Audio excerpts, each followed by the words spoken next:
An original werewolf story, written by Wicked Serenity Romance. Chapter 1. People believed you can pinpoint the exact moment your life splits in two. The moment where everything you were ends and everything you'll become begins. For me, that moment came on a cold autumn night 5 years ago, when the smell of smoke and blood filled the air and I heard my mate screaming. I was 3 territories away when I felt it through the bond. The mate connection between an alpha and his Luna isn't just emotional. It's physical, visceral, a tether that binds 2 souls across any distance. I'd been negotiating a trade agreement with the Northern Pack when Imara's terror slammed into my chest like a blade. Her fear, her rage, her pain. I didn't excuse myself. I didn't explain. I shifted mid-sentence and ran. The journey that should have taken 2 days, I made in 6 hours. My wolf tore through forests and leaped rivers, driven by the bond that screamed wrong, wrong, wrong with every beat of my heart. By the time I crested the hill overlooking our territory, dawn was breaking, and smoke rose from our village in thin black columns. The raid was over. The damage was done. I found her in the great hall, surrounded by our healer and 3 of our strongest warriors. She was sitting on the stone floor, knees drawn up, arms wrapped around her middle. Her ceremonial Luna dress, the burgundy one with gold embroidery she'd worn to the treaty signing that morning, was torn and stained with blood. So much blood. Imara. Her name came out broken. She looked up at me and I saw it immediately. The light in her emerald eyes had dimmed. Something fundamental had shifted behind them, like watching a door close that would never fully open again. Wilder. Her voice was steady, too steady. You're back. I crossed the hall in 4 strides and dropped to my knees in front of her. My hands found her face, turning it gently to check for wounds. A cut above her left eyebrow, bruises forming along her jaw. Her lip was split. But she was alive. She was alive. What happened? I looked to Mahir, our head healer, an old wolf with more knowledge in his weathered hands than most possessed in a lifetime. What happened to her? Raiders, Mahir said quietly. They came at sunset. 20 of them, maybe more. Someone disabled the eastern wards. We don't know how yet. They were inside the walls before anyone could sound the alarm. My blood went cold. The children. Ansel and Diella. Safe, Imara said. Her hand came up and gripped my wrist where I was still holding her face. They were in the western tower for lessons. I sent guards the moment I heard the first scream. Thank the gods. Our son Ansel, 18 and training to be my heir, and our daughter Diella, 10 years old with her mother's green eyes. Safe. How many did we lose? The silence that followed told me everything. 7 dead, Mahir finally said. 12 wounded, 3 critically. We drove them off, but... He glanced at Imara. Something unreadable in his old eyes. My lady fought like I've never seen. She held the courtyard alone until reinforcements arrived. She saved dozens. Pride and terror warred in my chest. Imara. I made a choice. Her voice cut through mine, still too calm, too controlled. She was gripping my wrist so hard her knuckles had gone white. They were trying to get to the western tower, to the children. I held the courtyard gate. I didn't let them through. You did perfectly. I pulled her against my chest, feeling her rigid body finally yield slightly. You saved our children. You saved the pack. You did everything right. She didn't answer, just pressed her forehead against my collarbone and breathed. It wasn't until later, much later, after the bodies had been wrapped and the wounded tended, after I'd stationed triple guards and begun the investigation into who betrayed us, that Mahir pulled me aside in the corridor outside our chambers. "There's something else," he said, his ancient face grave. "Something I need to tell you about the Luna." Dread pooled in my stomach. "What?" "She was pregnant, Wilder. About 3 months along, we think. She hadn't told anyone yet, probably didn't even know herself." The world tilted. "Was?"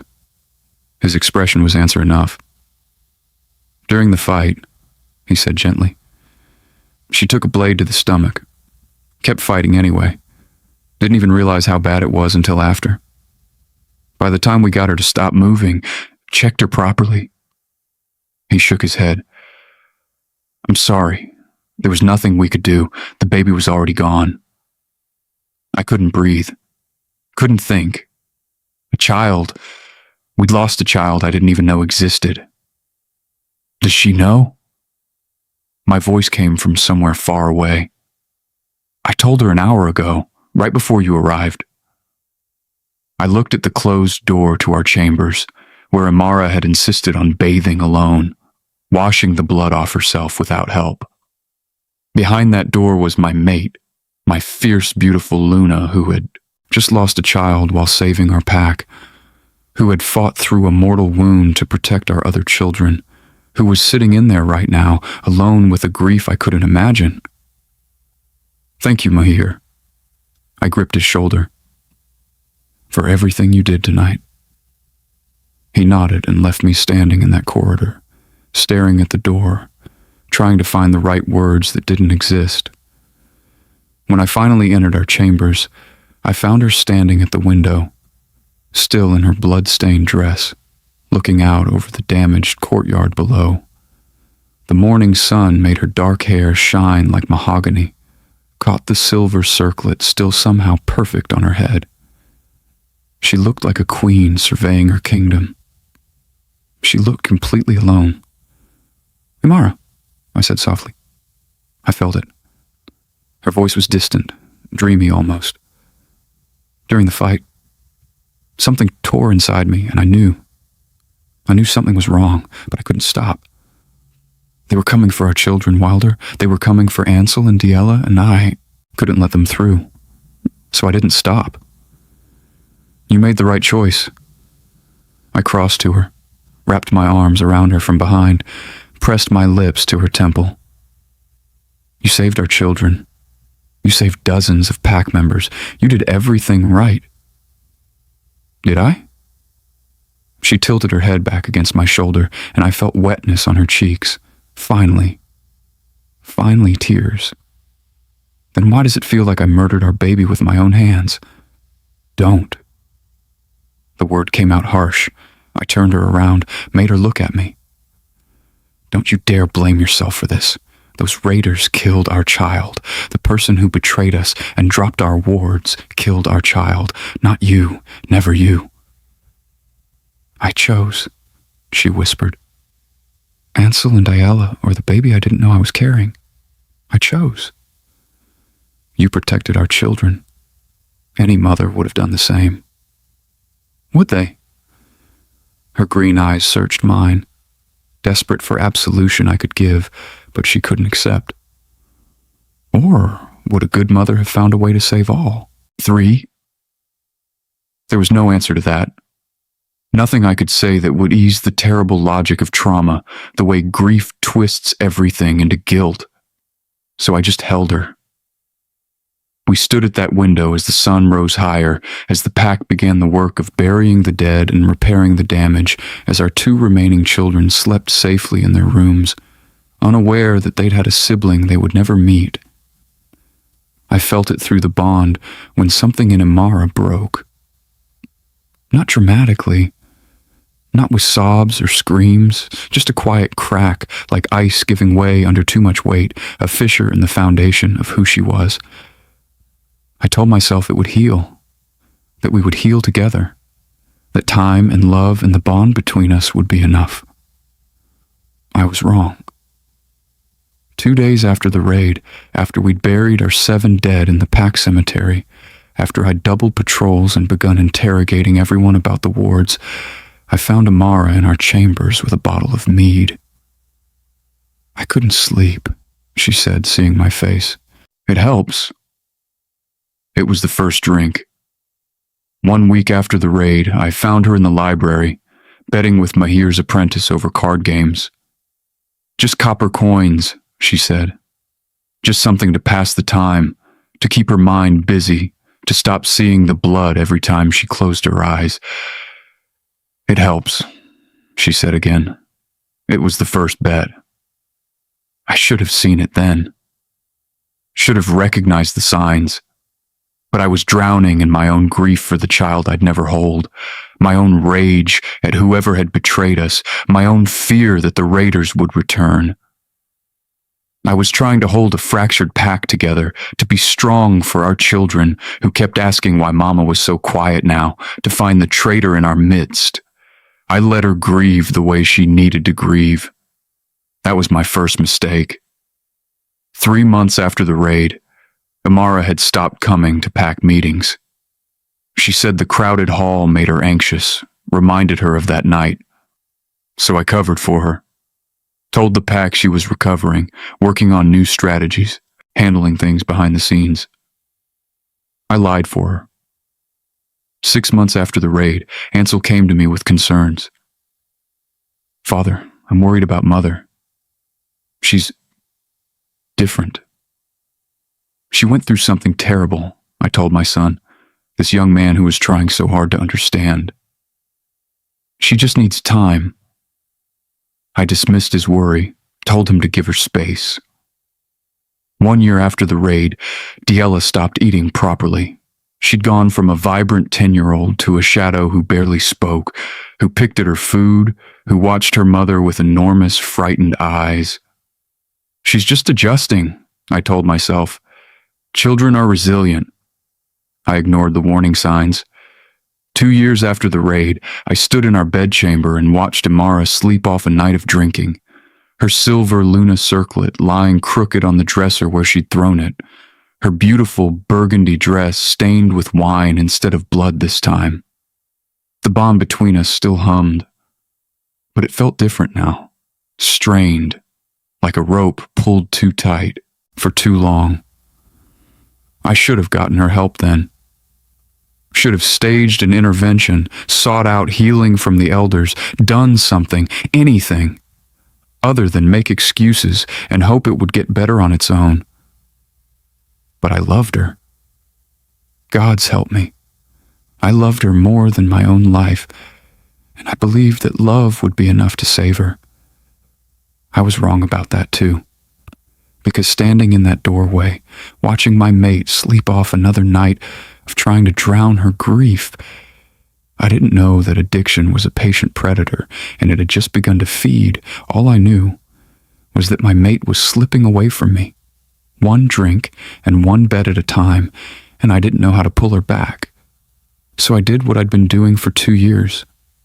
I pulled a blanket over her sleeping form, kissed her forehead, and went to lie to the pack about why their Luna wasn't at breakfast again. Chapter 2. The thing about watching someone you love become someone you don't recognize is that it doesn't happen all at once. It's not a sudden transformation, a switch flipped from light to dark. It's gradual. 1,000 tiny changes that you explain away, excuse, ignore, until one day you look at them and realize you don't know who you're looking at anymore. 2 years after Veda's death, that's what we called it now. Not the baby we lost or the child, but Veda, because Imara had named her one night while crying into her 5th glass of wine. I was living with a stranger who wore my mate's face. Father. Ansel caught me in the corridor outside the great hall, his young face tight with concern. He was 20 now, broad-shouldered and strong, already showing the leadership qualities that would make him a fine alpha one day. If we made it that long. She wasn't at the council meeting again? Your mother is handling correspondence with the Eastern Pack, I said smoothly. The lie came easier now after 2 years of practice. She sends her regards. Father. Ansel moved closer, lowering his voice. I'm not a child anymore. I know she's not handling correspondence. I know she's... He stopped, jaw working like he was chewing on words he didn't want to say. She's what? The edge in my voice made him flinch, and I hated myself for it. She's drinking, he said quietly. I smelled it on her yesterday morning. At breakfast, she could barely keep her hands steady. And Diella told me... He stopped again. Dread pooled in my stomach. What did Diella tell you? She found Mother in the East Tower last week, playing cards with the guards. She'd bet her grandmother's necklace, the one that's been in her family for 6 generations. His eyes met mine, and I saw the plea there. Do something. Fix this. Be the alpha. Be the father. I'll talk to your mother, I said, even though we both knew I'd been saying that for months and nothing changed. Father, I said I'll handle it, Ansel. The words came out harsher than I intended. Trust me. He nodded, but I saw the trust in his eyes wavering, saw my son beginning to doubt me, his alpha, his father, the one person who was supposed to have answers. I found Imara in our chambers that afternoon, asleep in the middle of the day. A bottle of spiced wine sat empty on the bedside table. The grandmother's necklace was notably absent from her jewelry box. Imara. I sat on the edge of the bed, hand on her shoulder. Wake up. She stirred, eyes blinking open. For just a second, I saw confusion there, then recognition, then something that looked like shame before she hid it. Wilder. Her voice was rough. What time is it? Past noon. You missed the council meeting. I wasn't feeling well. She sat up, pushing her dark hair out of her face. Even disheveled, even with the shadows under her eyes and the pallor to her skin, she was beautiful. I sent word. You sent word that you were handling Eastern Pac correspondence, but we both know that's not true. I picked up the empty bottle. This is what you were handling. Her jaw tightened. I had trouble sleeping. A glass of wine helps. A glass? I gestured to the bottle. Imara, this is the 3rd empty bottle I've found this week. And Ansel says you were gambling with the guards. You bet your grandmother's necklace. I want it back, she said defensively. That's not the point.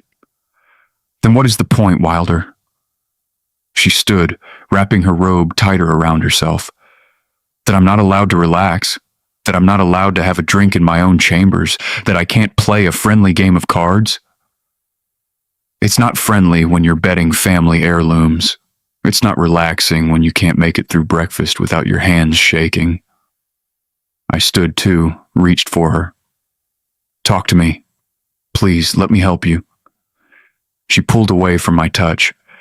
The bond between us flickered with her withdrawal, a physical ache in my chest. I don't need help, she said, voice cold. I need my mate to trust me, to stop treating me like I'm broken. You're not broken? Then stop looking at me like I am. Her voice cracked. Stop watching me like you're waiting for me to fall apart. I made one mistake with the necklace. I had a few drinks because I couldn't sleep. That doesn't make me... She stopped, swallowed hard. I'm fine. But she wasn't fine.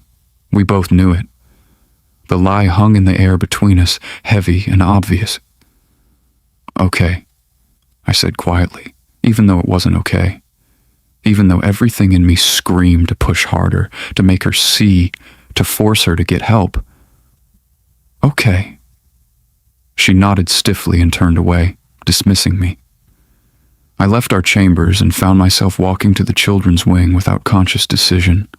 I needed to see Diella, our 12-year-old daughter, to make sure she was all right after finding her mother gambling. I found her in her room, sitting at her small desk, not reading or writing or playing, just sitting, staring at nothing. Little Wolf, I said from the doorway, using the nickname I'd called her since birth. She looked up and my heart cracked. She'd lost weight. When had that happened? Her face was thinner, more angular than a 12-year-old's face should be. Her green eyes, so like her mother's, looked too large in her face. Papa. She stood quickly, smoothing her dress. I didn't hear you come in. Are you well? I crossed to her, hand on her shoulder. So small. When had she gotten so small? Ansel said you found your mother last week, in the tower. Her face closed off immediately, becoming a careful blank mask. It was nothing. Mother was just playing cards. Diella. I crouched down to her level. You can talk to me about anything. You know that, right? I know. But her voice was wooden, and she wouldn't meet my eyes. Have you eaten today? Yes. Too quick, too practiced. The lie of a child who'd been asked this question before and learned the right answer. Diella, I'm fine, Papa. She smiled, bright and fake. I just have studies to finish. May I get back to them? I should have pushed. Should have insisted she come to dinner, watched her eat, demanded truth instead of accepting her performance. But I was tired. So tired. Tired of pushing Imara, of lying to the pack, of watching everything I loved slowly disintegrate while I scrambled to hold it together. Of course. I kissed her forehead. I love you, little wolf. I love you too, Papa. I left her there, small and alone in her room, and told myself she was just growing up. That all children went through phases. That I was overreacting. I was becoming very good at lying. To the pack, to my children, to myself. That night, I attended a meeting with our border patrol captains. Reports of increased activity from the Shadowpine pack. Orson Blackwater's territory. Nothing aggressive, but they were testing our boundaries, watching us more closely than usual. Should we increase patrols? Captain Ramses asked, a grizzled veteran who'd served my father before me. Yes. Double them on the eastern border. I studied the map spread across the war table and find out what Blackwater is looking for. He doesn't make moves without reason. Yes, Alpha. Ramses hesitated. And forgive me for speaking plainly, but some of the pack members are asking questions about the Luna. She hasn't been seen publicly in weeks. My jaw tightened. The Luna is recovering from the trauma of the raid. She's working on strategy and correspondence from our chambers. Is that not enough of an explanation? Of course, Alpha. I meant no disrespect. But I saw the doubt in his eyes. Saw that he didn't quite believe me. None of them did anymore. After the meeting, I went looking for Imara and found her gone. A quick check with the night guards revealed she'd left the castle an hour ago, heading toward town. I found her at the Silver Moon, one of the taverns in the market district. The Silver Moon was below a Luna's dignity, a rough place where merchants and traders gambled over cards and dice. She was at a corner table, a bottle of something amber beside her, cards in her hand, playing against 3 men who looked nervous to be gambling with their Luna. Imara. I kept my voice low as I approached. It's late. She looked up, eyes slightly unfocused. How much had she drunk? Wilder. Come to drag me home? I came to see if you wanted company. I pulled up a chair, nodded to the men. Gentlemen? They nodded back, clearly relieved to have their alpha present, as if my presence made this situation more appropriate somehow. I'm winning, Imara said, gesturing to the small pile of coins in front of her. 3 hands in a row? Impressive. I watched her play, watched the way her hands moved just a fraction too slow, too deliberate. Drunk. She was drunk and gambling in public, and I was sitting here pretending it was fine. She won the hand, the men made excuses and left, practically fleeing the table. You scared them off, Imara said, but there was no heat in it, just exhaustion. Or they realized they were gambling with their Luna and thought better of it. I reached for her hand across the table. "Come home, please." "Why?" She looked at me, and for a moment the walls came down. I saw the pain underneath, raw and bleeding even 2 years later. "What's at home except empty rooms and memories of what we lost?" "Our children are home. Ansel and Diella. They need you." "They have you." She pulled her hand back. "They don't need me. I'm just the broken Luna who can't even—" Her voice caught. "Who couldn't even protect—" "Don't." I moved around the table, pulled her against me. "Don't go there." She let me hold her, her face pressed against my chest, but she didn't cry. She'd stopped crying months ago. Now she just went still and silent, like something inside her had shut down. "I don't know how to come back from this," she whispered. "I don't know how to be who I was before. Then be someone new. Be who you are now. I'll love you either way." The words came from the deepest part of me, the mate bond singing with their truth. "But please, Imara, let me help you." "You can't help me." She pulled back, wiped at her face even though there were no tears. "No one can. This is just who I am now." "That's not true, isn't it?" She stood, swaying slightly. "I'm the Luna who got her daughter killed, who chose 2 children over one, who held the gate while something inside me died. That's who I am, Wilder. And no amount of your love is going to change that." She walked out of the tavern before I could respond, leaving me sitting there with her cards and her bottle and the growing certainty that I was losing her. That maybe I'd already lost her 2 years ago in a courtyard filled with blood, and everything since then had just been watching her slip further away. I paid her tab and walked home through the dark streets of our territory, the bond between us pulling tight and painful in my chest. At home, I checked on Ansel, found him asleep with a strategy book open on his chest, 20 years old and already carrying too much weight on his shoulders. I checked on Diella, found her room dark but her breathing wrong. Not the deep, steady rhythm of sleep. She was awake, lying still in the dark, pretending. "Little wolf," I whispered from her doorway. No answer. Just that careful, fake breathing. I closed her door and went to my own chambers, where Imara was already asleep, or passed out, still in her clothes, smelling of wine and smoke and something that wasn't quite her anymore. I undressed her carefully, tucked her into bed, kissed her forehead. She didn't wake.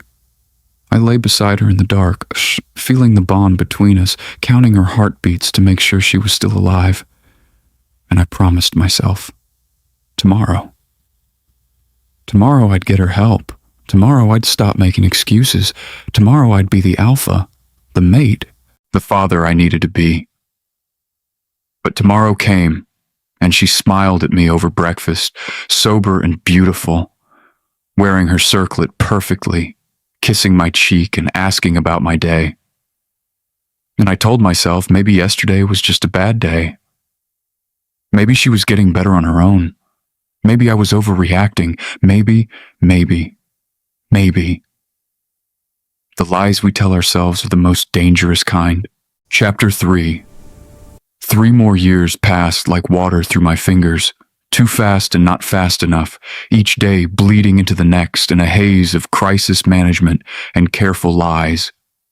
5 years after Veda's death, I barely recognized the woman who shared my name and my bed. "Father." Ansel caught me in the corridor outside the treasury, his face grave.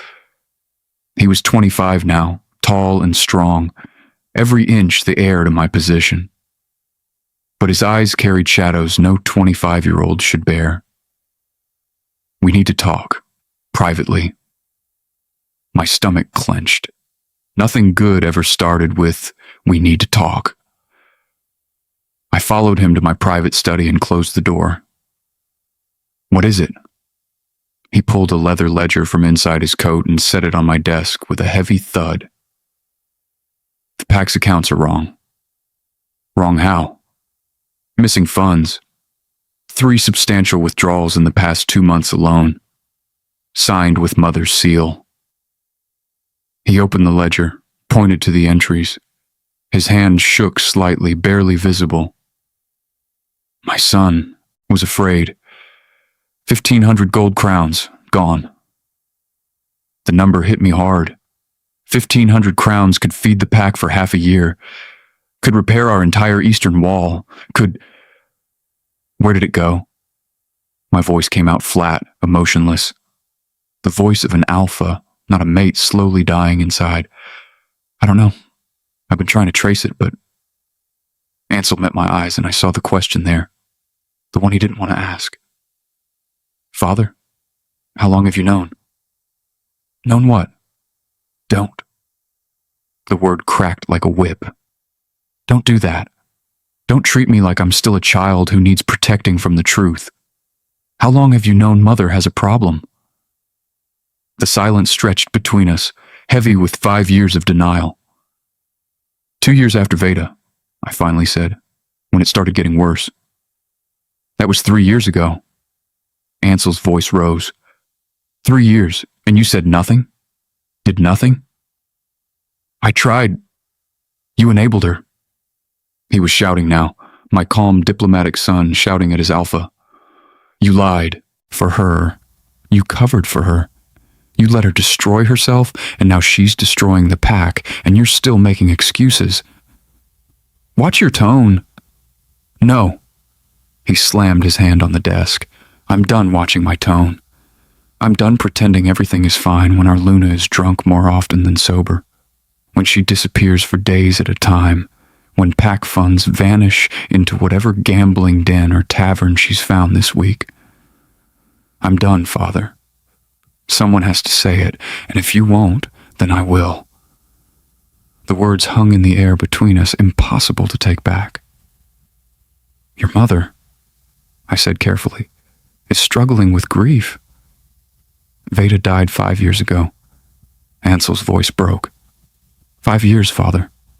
At some point, grief becomes an excuse. At some point, this becomes a choice. Addiction isn't a choice. Then get her help. He was pleading now, my strong son with tears in his eyes. Force her into treatment. Do something, because I can't. He stopped, swallowed hard. I've been covering the missing funds from my own inheritance, replacing what she takes before the pack treasury notices. But I'm running out of money, Father, and I'm running out of lies. The ground shifted beneath me. You've been covering for her? Someone had to. The accusation in his voice was clear. You taught me to protect the pack, so that's what I'm doing, protecting them from the truth about their Luna. How long? The words barely made it past my throat. How long have you been replacing funds? 6 months, maybe 8. I've lost count. He looked at me with something that might have been pity. Did you really not notice? I hadn't. I'd been so busy managing Imara's public image, so focused on keeping her secret from the pack, that I'd failed to see my son drowning, trying to do the same thing. Ansel, there's more. He pulled out a piece of parchment, unfolded it with shaking hands. I found this in her chambers yesterday. An IOU. She owes the Broken Fang Tavern 1,200 crowns. She's been gambling there, Father. At that pit in the bad part of territory. The Broken Fang. I knew the place. A rough tavern where desperate people made desperate choices. Where laws were bent and debts were paid in blood when coin ran out. I'll handle it, I said automatically. How? Ansel's laugh was bitter. Are you going to pay off her debt? Again? And then what? Wait for her to gamble away more? Father, we can't keep doing this. The pack is starting to notice. People are asking questions. Yesterday, Elder Mara asked me directly if the Luna was ill. She knows something is wrong. I'll talk to your mother. You always say that. Ansel slammed the ledger shut. You've been saying that for 3 years, and nothing changes, nothing gets better, it only gets worse. He moved toward the door, then stopped. Diella isn't eating again. My blood went cold. What? Your daughter, my sister. The 15-year-old child who's been starving herself for attention. She's not eating. Father, haven't you noticed? She's skin and bones. She won't talk to me, won't talk to anyone. She just sits in her room and slowly disappears. Diella, my little wolf. I'd been so consumed with managing Imara that I hadn't... I'll check on her, I said. Will you? Ansel's hand was on the door handle. Or will you just add it to the list of things you're too busy to handle? Too busy managing Mother's reputation to notice your children are falling apart? He left before I could respond, the door closing with a soft click that echoed like a gunshot. I sat at my desk, staring at the ledger, at the IOU, at the evidence of what my family had become. 1,200 crowns, plus the 1,500 already missing. Nearly 3,000 in debt, and those were just the debts I knew about. I should have gone to Diella, should have dropped everything and checked on my daughter who wasn't eating. Instead, I went to find Imara. I found her in the Eastern Gardens, sitting on a stone bench in the afternoon sun, looking almost like her old self. Her dark hair was arranged properly for once, her burgundy dress clean and pressed, her silver circlet perfect. She was reading a book, looking every inch the refined Luna. For a moment, I almost believed it. Almost thought maybe Ansel was exaggerating. Maybe things weren't as bad as they seemed. Then I got close enough to see the bottle tucked beside her on the bench, hidden under the folds of her cloak. Imara. She looked up, smiled. Wilder. Isn't it a beautiful day? We need to talk. Her smile dimmed. That's never good. I sat beside her, pulled out the ledger and the IOU, watched her face carefully as I set them on her lap. She went very still. Where did you get these? Ansel. He's been covering your gambling debts for months. I kept my voice level, clinical. If I let emotion in, I'd break. You owe the Broken Fang 1,200 crowns. You've withdrawn 1,500 from pack funds. Our son has been draining his inheritance to cover for you. I was going to pay it back. Her voice was small, defensive. I just needed to win a few hands. No. The word came out harder than I intended. You don't get to say that anymore. You don't get to say you'll pay it back, or you'll stop, or tomorrow will be different. Because I've heard all of it before and nothing changes. She stood abruptly, the ledger falling to the ground. What do you want me to say, Wilder? That I'm sorry? Fine. I'm sorry. I want you to get help. I stood too, took her hands. They were shaking. How much had she drunk already today?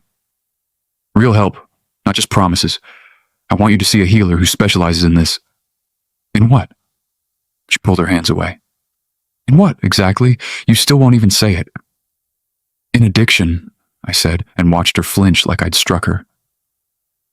In the disease that's destroying you, that's destroying our family, that's destroying our pack. I'm not... She stopped, jaw working. I don't have a disease. I just have bad days sometimes. Today was going to be a good day. I got dressed properly. I came outside. I was reading. You're drunk right now. I picked up the bottle from the bench, held it up. Half empty. It's barely past noon, and you're already halfway through a bottle. It helps me relax. It's killing you. The words exploded out of me. 5 years of fear and frustration and helpless rage. It's killing you. And I've been standing by watching it happen because I didn't know how to stop it. Because I thought loving you would be enough. But it's not enough, is it? My love isn't enough to save you. She stared at me, and something in her face crumbled. Wilder. Ansel is drowning trying to cover for you. Diella isn't eating because she's trying to disappear. Our pack is falling apart because their Luna is too drunk or too busy gambling to lead them. And my voice broke. I'm so tired, Imara. I'm so tired of lying, of covering, of pretending, of hoping. Tomorrow will be different. Then don't. She turned away from me, arms wrapped around herself. Don't cover for me. Don't lie. Let them see what I really am. What you really are is sick, and sick people need help. I don't want help. She spun back, and I saw it then. The rage she'd been drowning in alcohol and cards. I want to be left alone. I want to stop seeing disappointment in your eyes, fear in Ansel's, confusion in Diella's. I want to stop feeling like a burden everyone has to manage. You're not a burden. Yes, I am. Tears streaked down her face now, the careful makeup running. I'm the Luna who got her daughter killed, who can't get through a single day without drinking, who gambles away pack funds, who's destroying everything she touches. That's what I am, Wilder, and you can't fix me with love or patience or whatever else you think is going to work. I'm broken. I've been broken since that night, and I don't know how to put myself back together. The admission hung in the air between us, raw and bleeding. Then let me help you, I said quietly. Let us help you. There are healers who specialize. No. She wiped at her face. I'll handle it myself. I just need some time. Some space. You've had 5 years. Then I need more. She backed away from me. I need you to stop looking at me like that. Stop trying to fix me. Stop making this your problem. You're my mate. Of course you're my problem. Maybe that's the problem. The words came out in a rush. Maybe the mate bond is making this worse. Maybe you feeling everything I feel through the bond is... She stopped abruptly, horror flashing across her face as she realized what she'd almost said. Is what? My voice came from somewhere far away. Is making you want to break it? Wilder, I didn't mean... Is that what you want? I took a step toward her. To sever the mate bond? To cut me out completely? I don't know. She pressed her hands to her face. I don't know what I want anymore. I just know that I'm drowning and you're drowning with me, and maybe if you let go, at least one of us could survive. The bond between us pulsed with her anguish, her shame, her desperate hope that pushing me away might somehow save me. I'm not letting go, I said. I will never let go. We're bonded, Imara. For life. That doesn't change just because things get hard. Then we're both going to drown, she whispered. Before I could respond, a guard came running into the garden. Alpha, Elder Mara requests your presence. It's urgent. I looked at Imara, torn between staying with my mate and handling pack business. Go, she said quietly. I'll be fine. The lie was so practiced now, I almost believed it. I went. The emergency turned out to be a border dispute that took 3 hours to resolve. By the time I returned home, dusk had fallen and Imara was gone. She left at sunset, the guard at the main entrance told me. Said she needed air, headed toward town. I knew where she'd gone. The same place the IOU had come from. The Broken Fang. I should have gone after her immediately. Should have dragged her home, paid her debts, done whatever it took to keep her safe. Instead, I went to check on Diella. I found her in her room, the untouched dinner tray outside her door telling me everything I needed to know. Little wolf, I said softly, entering without knocking.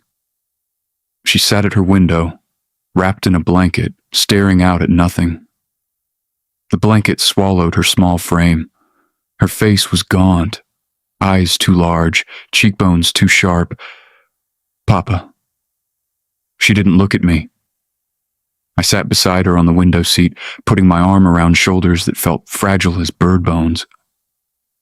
Your brother tells me you're not eating. I eat? The lie was automatic. Diella? I turned her to face me, gently but firmly. Please, talk to me. Tell me what's wrong. Nothing's wrong. She smiled, that bright fake smile she'd perfected over the years. I'm fine. You're not fine, you're disappearing. I touched her face, felt the sharp edge of her jaw under my palm. Why, little wolf? Why are you doing this to yourself? For a moment, I thought she wouldn't answer. Then quietly, if I'm small enough, maybe I won't take up so much space. Maybe there will be more room for the important things. You are important. No, I'm not. Her voice was matter-of-fact, devastating in its certainty. Ansel is important. He's the heir. He handles the pack business and covers Mother's debts. Mother is important. Everyone is always worried about Mother, taking care of Mother, managing Mother. She shrugged. I'm just here, taking up space. Diella, no. It's okay, Papa. She touched my hand on her face. I'm not sad about it. I just want to help. And if being smaller means there's more room for everyone else, then that's what I'll do. I pulled her against my chest, felt her tiny frame shaking with sobs she'd probably been holding in for years. You are not too big, I whispered into her hair.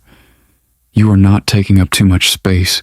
You are my daughter, and I love you, and I'm so sorry I didn't see how much you were hurting. You're busy, she said into my chest. You have the pack. You have Mother. It's okay. It's not okay. I held her tighter. Nothing about this is okay, but it's going to change. I promise you, little wolf, things are going to change. It was a promise I should have kept then. Instead, I left her room an hour later after convincing her to eat half a piece of bread and went to my study where reports of Shadowpine Pack activity waited. Orson Blackwater's wolves had been spotted on our borders again. Not aggressive, but watching. Always watching. I was so busy trying to figure out what he wanted that I didn't go after Imara that night. Didn't go to the Broken Fang, didn't see what was coming, because that night, while I worked in my study and my daughter lay in her room too exhausted from starvation to sleep while my son drank alone in his chambers, wondering how much more he could cover before he broke, Imara walked into the Broken Fang tavern. I worked until midnight, came to bed, found her side empty and told myself she'd be back soon. Told myself tomorrow I'd talk to her. Tomorrow I'd get her help. Tomorrow I'd keep my promises to my children. Tomorrow, the most dangerous word in the world. Chapter 4. The message came at dusk. Alpha. The young guard's voice carried through my study door. The Luna. She's at the Broken Fang again. I set down the Border Patrol reports I'd been reviewing. Orson Blackwater's movements, strategies for recovering our depleted funds, plans I'd been pretending would matter when everything was already crumbling. How long? Since midday, sir. He hesitated. Orson Blackwater is there. My chest constricted. Blackwater? At her table, Alpha, playing dice. I was moving before conscious thought, grabbing my cloak, stride lengthening into something close to a run by the time I hit the courtyard. Orson Blackwater, the rival Alpha who'd been circling our territory like a wolf scenting weakness, sitting across from my drunk, gambling Luna in the worst tavern in our lands. The Broken Fang squatted in the oldest part of our territory. Dark wood, darker reputation. The kind of place where desperate people made choices that couldn't be unmade. The kind of place my Luna had no business being, but she'd been here 3 times this week. The wooden sign creaked above the door. A carved fang, split down the middle. I pushed through without knocking. The smell hit first. Stale ale, unwashed bodies, smoke so thick it turned the lantern light hazy. Men hunched over tables went quiet when they saw me, scrambling to their feet. I barely noticed them. Imara sat at the center table, swaying slightly. A bottle in one hand, dice in the other. Her burgundy dress, one of her finest, was stained at the hem. Her silver circlet sat crooked on tangled dark hair. The ceremonial Luna markings on her forearms were smudged with dirt and gods knew what else. And across from her sat Orson Blackwater. He looked up as I approached. Sharp features, black hair slicked back, immaculate in a black tunic with silver embroidery. Perfectly composed, perfectly sober. The predator watching prey stumble. Wilder! Imara's voice was too loud, slurred at the edges. She raised her bottle in a mock toast. Perfect timing. Come witness your mate's greatest victory. I made myself walk, not run. Made my voice come out level. Imara, it's time to go home. But I'm winning.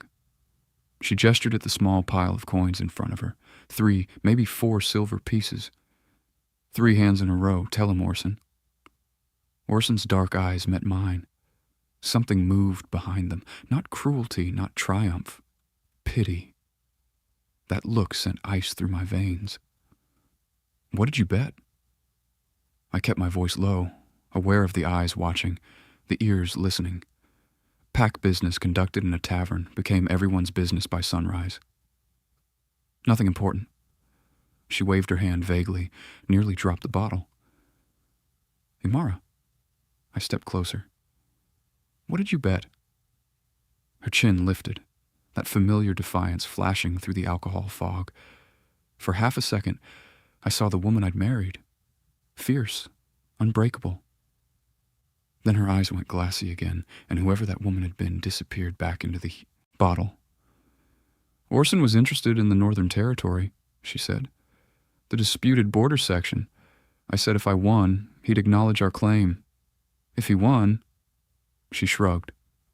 Minor concession. Nothing we can't afford. My heart hammered against my ribs. What concession? It's handled, Wilder. Don't you trust me? Tell me what you bet. She took a long drink instead of answering, set the bottle down, picked up the dice. Imara? I reached for the dice. Tell me. She pulled her hand back. Her son. The tavern went completely silent. What? The word came out strangled. Hansel. She said his name like it was nothing, like she was discussing livestock or trade goods. If I won, we get the territory.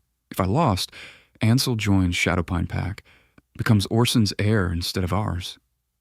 She smiled that terrible manic smile. But I won. I told you I'd win. She lost, Orson said quietly. He stood, pushing back from the table. I'm sorry, Wilder. I didn't know she'd bet. I thought it was just territory rights. By the time I realized, the dice were already thrown. The floor tilted beneath me. Take it back. I can't. Orson spread his hands. The bet was witnessed. 12 wolves heard her make the wager. By pack law, it's binding. She's drunk. Intoxicated bets don't count. The law makes no exception for intoxication. You know that. His voice held genuine regret. I'm sorry, truly, but the law is clear. I looked at Imara. She was staring at the dice on the table like she couldn't quite remember how they'd gotten there. I thought... Her voice came out small. I was sure the numbers... You bet our son. The words felt like glass in my throat. Hansel, you gambled away our child. I thought I'd win. Panic crept into her eyes, the alcohol haze finally clearing enough to see what she'd done. Wilder, I thought... You always think you'll win. The shout tore out of me before I could stop it. The building shook slightly, alpha power bleeding through in rage. Candles flickered. Men pressed back against walls. Imara flinched but didn't look away. I can fix this, double or nothing. I'll win him back. No. Orson's voice cut through. The bet is settled. According to tradition, I'm required to give you 3 days to say goodbye." He looked at me, not her. "I'll send men on the 4th morning. Have Ansel ready." He walked toward the door. The other men scattered before him, fleeing into the night. Within seconds, the tavern was empty except for me, Imara, and the weight of what she'd done. "Wilder." She stood, stumbled, caught herself on the table. "I can explain." "Explain what?" I moved around the table, stopping a foot away from her. Close enough to smell the ale on her breath, see the bloodshot whites of her eyes. "Explain how you bet our son? Our heir? Our child? It was supposed to be easy money. Orson wanted to play, and I've been on a winning streak. You've been losing for 5 years." My hands were shaking. I couldn't make them stop. "You lost your grandmother's necklace. You lost 1,500 crowns from the pack treasury. You lost our winter stores, our eastern meadow, 12 different family heirlooms that you swore you'd get back. You always think you'll win, and you always lose." "I'm sorry." Tears streaked down her face. "I didn't mean. You bet our son like he was a poker chip. Ansel, the boy we raised, who you gave birth to, who calls you mother." My voice cracked. "How could you?" She reached for me. I stepped back. "Don't touch me." The words came out cold. "Don't you dare touch me right now." Through the mate bond, I felt everything. Her shame, crushing and total, her self-hatred deep as a chasm, the craving already whispering in her mind. "One more drink, just one more, then you'll feel better." And underneath it all, the truth she wouldn't say aloud. Some part of her had known she might lose, had rolled the dice anyway. Because the high of gambling felt better than the horror of being sober. "I need help." Her voice broke on the words. "Wilder, I don't know how to stop." The plea hung between us, raw, desperate, real, and I wanted to help her. Gods, every fiber of my being wanted to pull her into my arms, promise I'd fix this, make it all better. But I couldn't fix this. 3 days, I said. Orson gave us 3 days to say goodbye to our son. Because of you. Because you bet him away in a card game. Wilder. Go home, Imara. I turned away because looking at her hurt too much. Go home before I say something we can't come back from. What about us? Her voice was so small. What happens to us? I touched the mate bond mark on my chest. Still there. Still pulsing. Still connecting me to the woman who just destroyed our family. I don't know, I said honestly. Right now, I don't know anything except that in 3 days, men are coming to take our son. And I have to figure out how to tell him his mother gambled him away. I walked out of the Brokens, thong without looking back. The night air hit my face, cool and clean after the tavern's smoke. I stood in the street, breathing, trying to think past the roaring in my ears. 3 days. Orson's men would come in 3 days, and I had to tell Ansel, had to look my 25-year-old son in the eyes and explain that his mother, the Luna he'd been covering debts for, lying for, protecting, had bet him in a card game, had lost. Behind me, I heard Imara stumble out of the tavern. She stood in the doorway, swaying, watching me with those hollow green eyes. I'm sorry, she said again. The apology meant nothing. We both knew it. I started walking, heard her footsteps behind me, unsteady but following. We walked through our territory in silence, the Alpha and his Luna side by side but miles apart. The mate bond stretched between us, fraying with every step. At the castle entrance, the guards' faces went carefully blank when they saw us. Word had already spread then. Of course it had. Nothing stayed secret in a pack. By morning, everyone would know. The Luna bet away the heir. I stopped at the base of the grand staircase. Imara stood beside me, breathing hard like the walk had exhausted her. She smelled like alcohol and smoke and failure. "I'll tell Ansel in the morning," I said without looking at her. "You should rest. Wilder. Go to bed, Imara." She stood there a moment longer. Then she climbed the stairs, each step slow and heavy. I watched her crooked circlet catch the torchlight, watched her stained dress drag on the stone, watched my mate become smaller and smaller until she disappeared into the darkness of the upper hall. I turned toward Ansel's wing of the castle. My hand was on his door before I realized I was moving. 3 days. I had 3 days to say goodbye to my son. 3 days to figure out how to let him go. 3 days to decide if love meant protecting Imara from consequences or letting those consequences finally land. Behind Ansel's door, I heard movement. He was still awake. I raised my hand to knock and stopped. Because once I knocked, once I told him, everything would change. The last shred of normalcy would shatter. My son would learn what his mother had done, would learn he'd been bet away like property. Would learn that in 3 days, he'd be leaving his home, his pack, his family. Would learn that his father, his alpha, wasn't going to stop it. My hand stayed raised, trembling, while I fought to breathe past the pressure in my chest. Inside the room, Ansel laughed at something. A book, probably. He was always reading late into the night. My son, my heir, my child. 3 more days of hearing that laugh.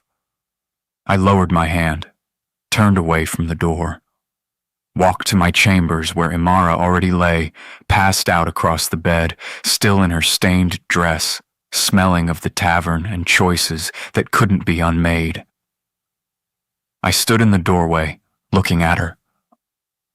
This woman I'd loved for 25 years, this stranger who'd Betty, away our son. The mate bond pulsed between us, weakening, straining, breaking one thread at a time. Tomorrow I'd tell Ansel. Tomorrow I'd face what came next. But tonight I closed the door and let the darkness take me. Chapter 5. I didn't sleep. I sat in my study, staring at the eastern wall where a map of our territory hung, and counted the hours until dawn. Until I'd have to walk to my son's chambers and destroy his world. The mate bond pulsed weakly in my chest. Imara passed out in our bed. Her sleep was dark and dreamless, the sleep of the drunk, not the peaceful. I felt nothing from her but emptiness. When the first gray light touched the windows, I stood. My legs ached from sitting still all night. My hands shook as I pulled on my formal alpha coat, the one with the wolf insignia embroidered across the back. Ansel deserved that much. The formality, the respect of his father wearing the symbols of what he was about to lose. His chambers were in the east wing, overlooking the training grounds. I'd given him those rooms on his 20th birthday. An heir needs space to grow into leadership, I'd said. 5 years ago, before everything broke, I knocked. "Come in." His voice was muffled, probably still in bed. I opened the door. Ansel sat at his desk, fully dressed, papers spread before him, the pack's financial records. He looked up when I entered, and I saw the dark circles under his eyes. He hadn't slept either. "Father?" He set down his quill. "I was just reviewing the latest withdrawals. There's another 800 crowns missing from..." He stopped, looked at my face. "What happened?" I closed the door behind me, crossed to his desk. The words sat in my throat like stones. "Your mother made a bet last night," I said. His expression didn't change. "How much this time?" "Not money."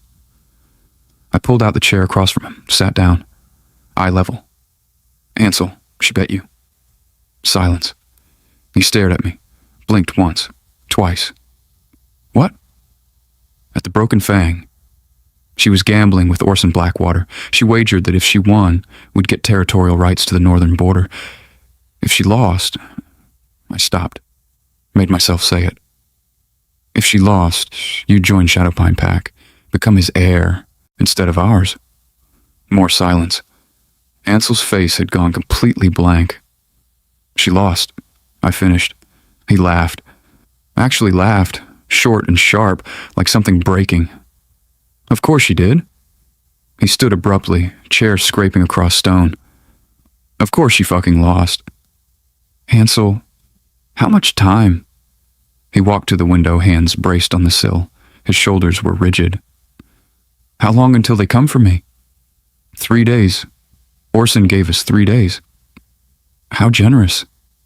His voice dripped venom. 3 days to pack my life into a bag and report to a new alpha like a piece of property. He spun around. You're going to fight this, right? Challenge the bet? Go to the council? The bet was witnessed. 12 wolves heard her make the wager. By pack law. Pack law? He crossed the room in 3 strides, slammed his hands on the desk. Pack law says you can gamble away your children? That's what we're following now. The law makes no exception for what was wagered. Only that the bet was made, freely and witnessed properly. She was drunk. The law doesn't account for intoxication. Then change the law. He was shouting now. You're the alpha. Change it. I can't retroactively change law to invalidate a completed bet. The council would never support it. It would set a precedent that any alpha could undo agreements whenever convenient. Convenient? The word came out strangled. My life, my future, everything I've worked for. That's not convenience, Father. That's your son. The accusation hit strongly, but I held his gaze. I know what you are. Do you? He turned away, both hands in his hair.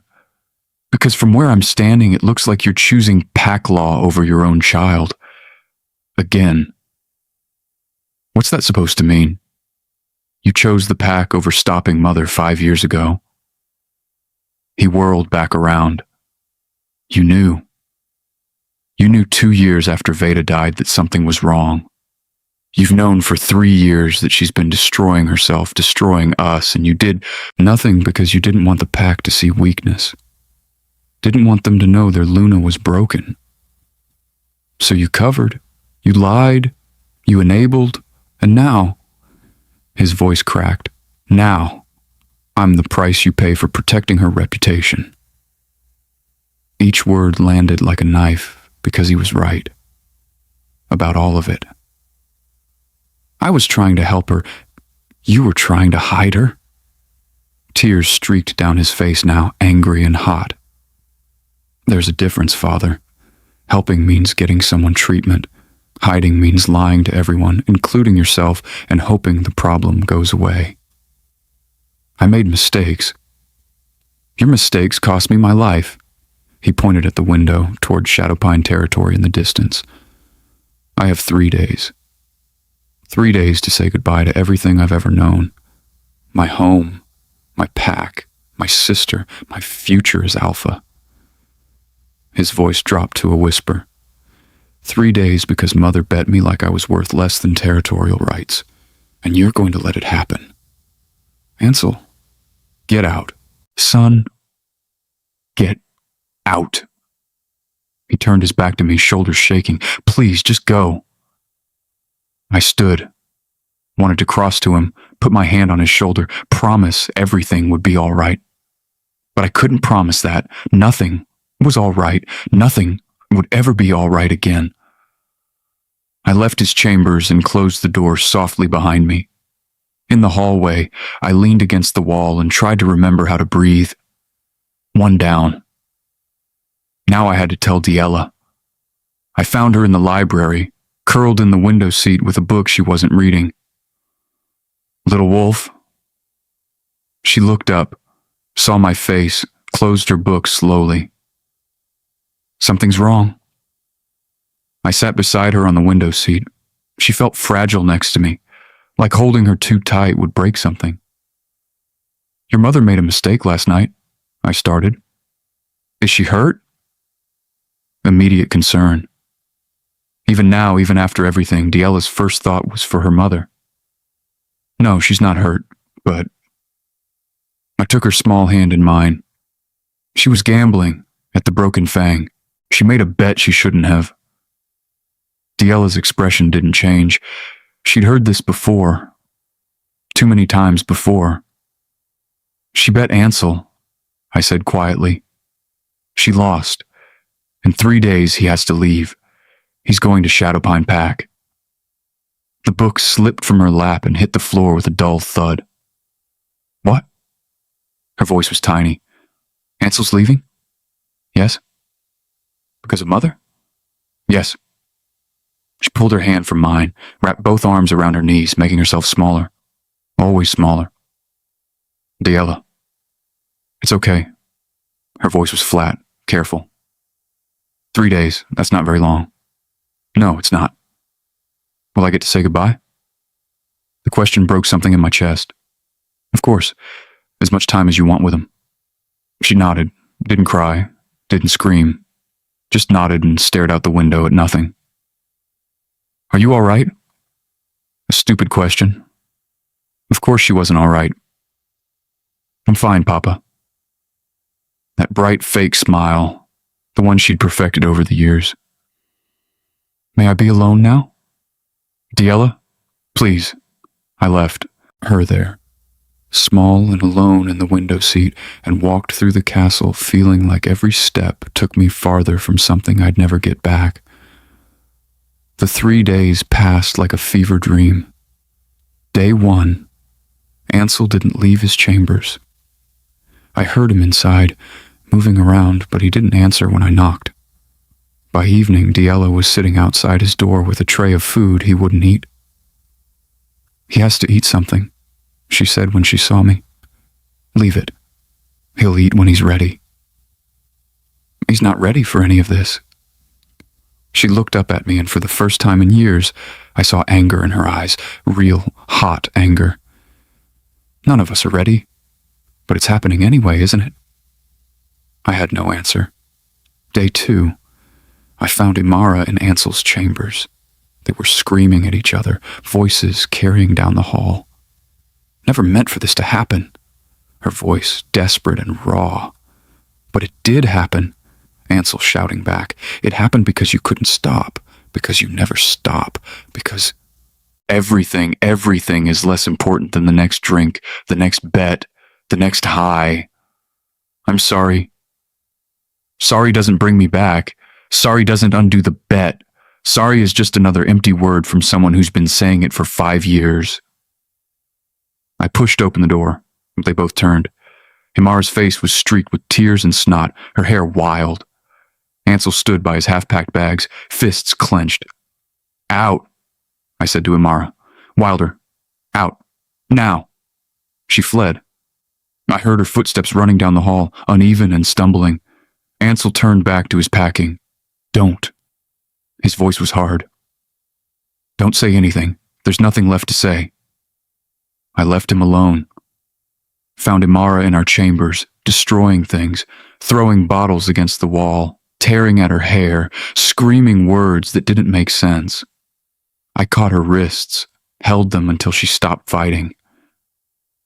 He hates me, she sobbed. My son hates me. He's hurt. He hates me. She collapsed against my chest. What have I done? Wilder, what have I done? I held her while she cried, felt the mate bond pulse with her anguish, her guilt, her self-loathing, felt myself drowning in it. You need help, I said into her hair, real help. After Ansel leaves, I'm finding you a healer, someone who specializes in this. It won't matter. Her voice was muffled against my shirt. Nothing matters. I've destroyed everything. I've lost him. I've lost. She pulled back, looked at me with red, swollen eyes. Have I lost you too? The question stalled between us. I don't know, I said honestly. Right now, I don't know anything, except that in one day, I'm losing my son. And I need to decide if I'm going to lose my mate too. She flinched like I'd hit her. What does that mean? It means after Ansel leaves, something has to change. Either you get help, real, serious help, or... I stopped, made myself say it. Or, I can't do this anymore. I can't watch you destroy yourself. I can't watch you destroy our family. I can't keep enabling and lying and pretending. So you choose, Imara. Help, or we're done. You'd leave me. Horror filled her face. You'd break the mate bond? I'd do whatever it takes to save what's left of this family. The words tasted like betrayal, but they were true. I love you. God's help me, I love you more than my own life, but love isn't enough anymore. You have to want to get better. You have to choose recovery, because I can't choose it for you. She stared at me. Then slowly she nodded. Okay.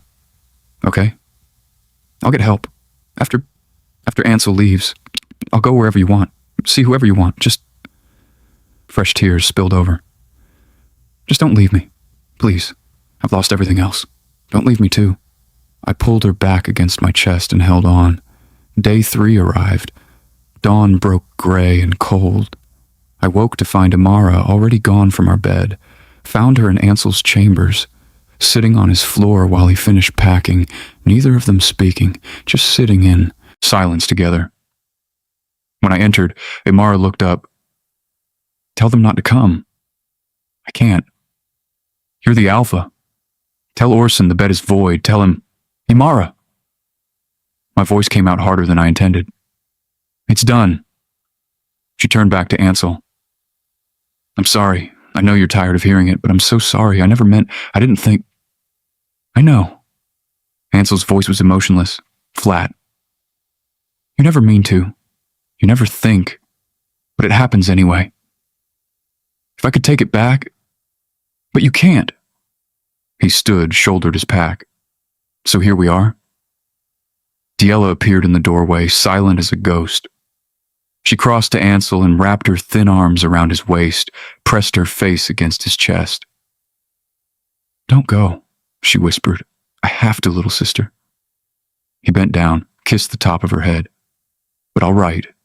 Every week, I promise. Promise you'll come back. He looked at me over her head. I don't know if I can promise that. Try. Her voice broke. Please try. I'll try. A howl sounded from the courtyard. Orson's men had arrived. We walked down as a family. One last time. Through the halls where Ansel had grown up, past the portraits of ancestors he'd never claim as alpha, down the grand staircase where I'd taught him to walk as a toddler. In the courtyard, 6 Shadowpine wolves waited. They wore black and silver, Orson's colors. They stood in formation, formal and respectful, but their presence was unmistakable.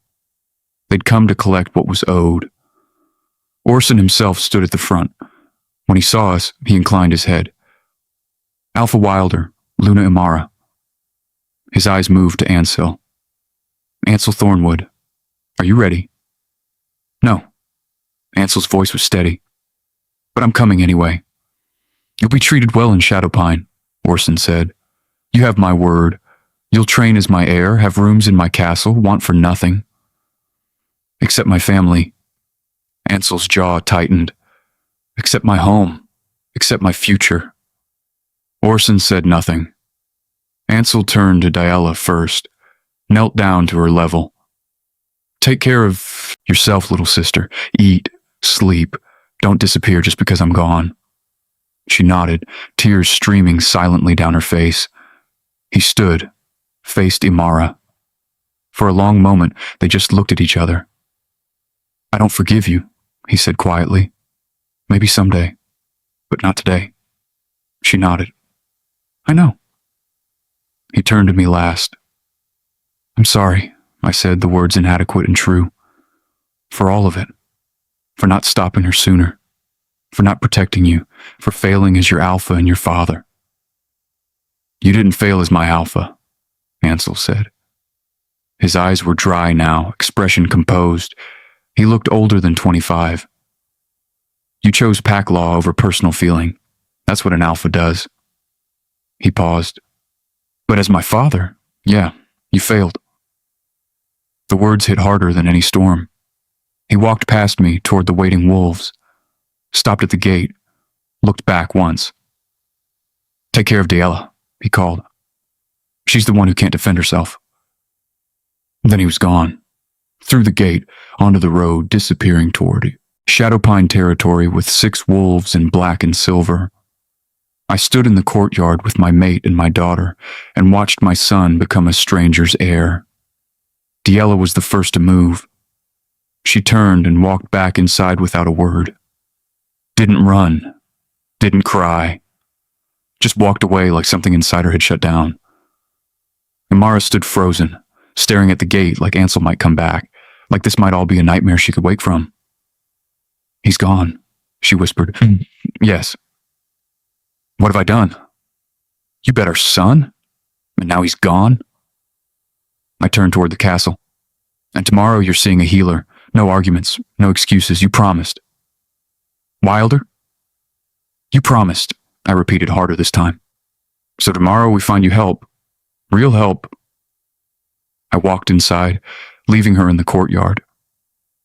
In my study, I pulled out parchment and began writing.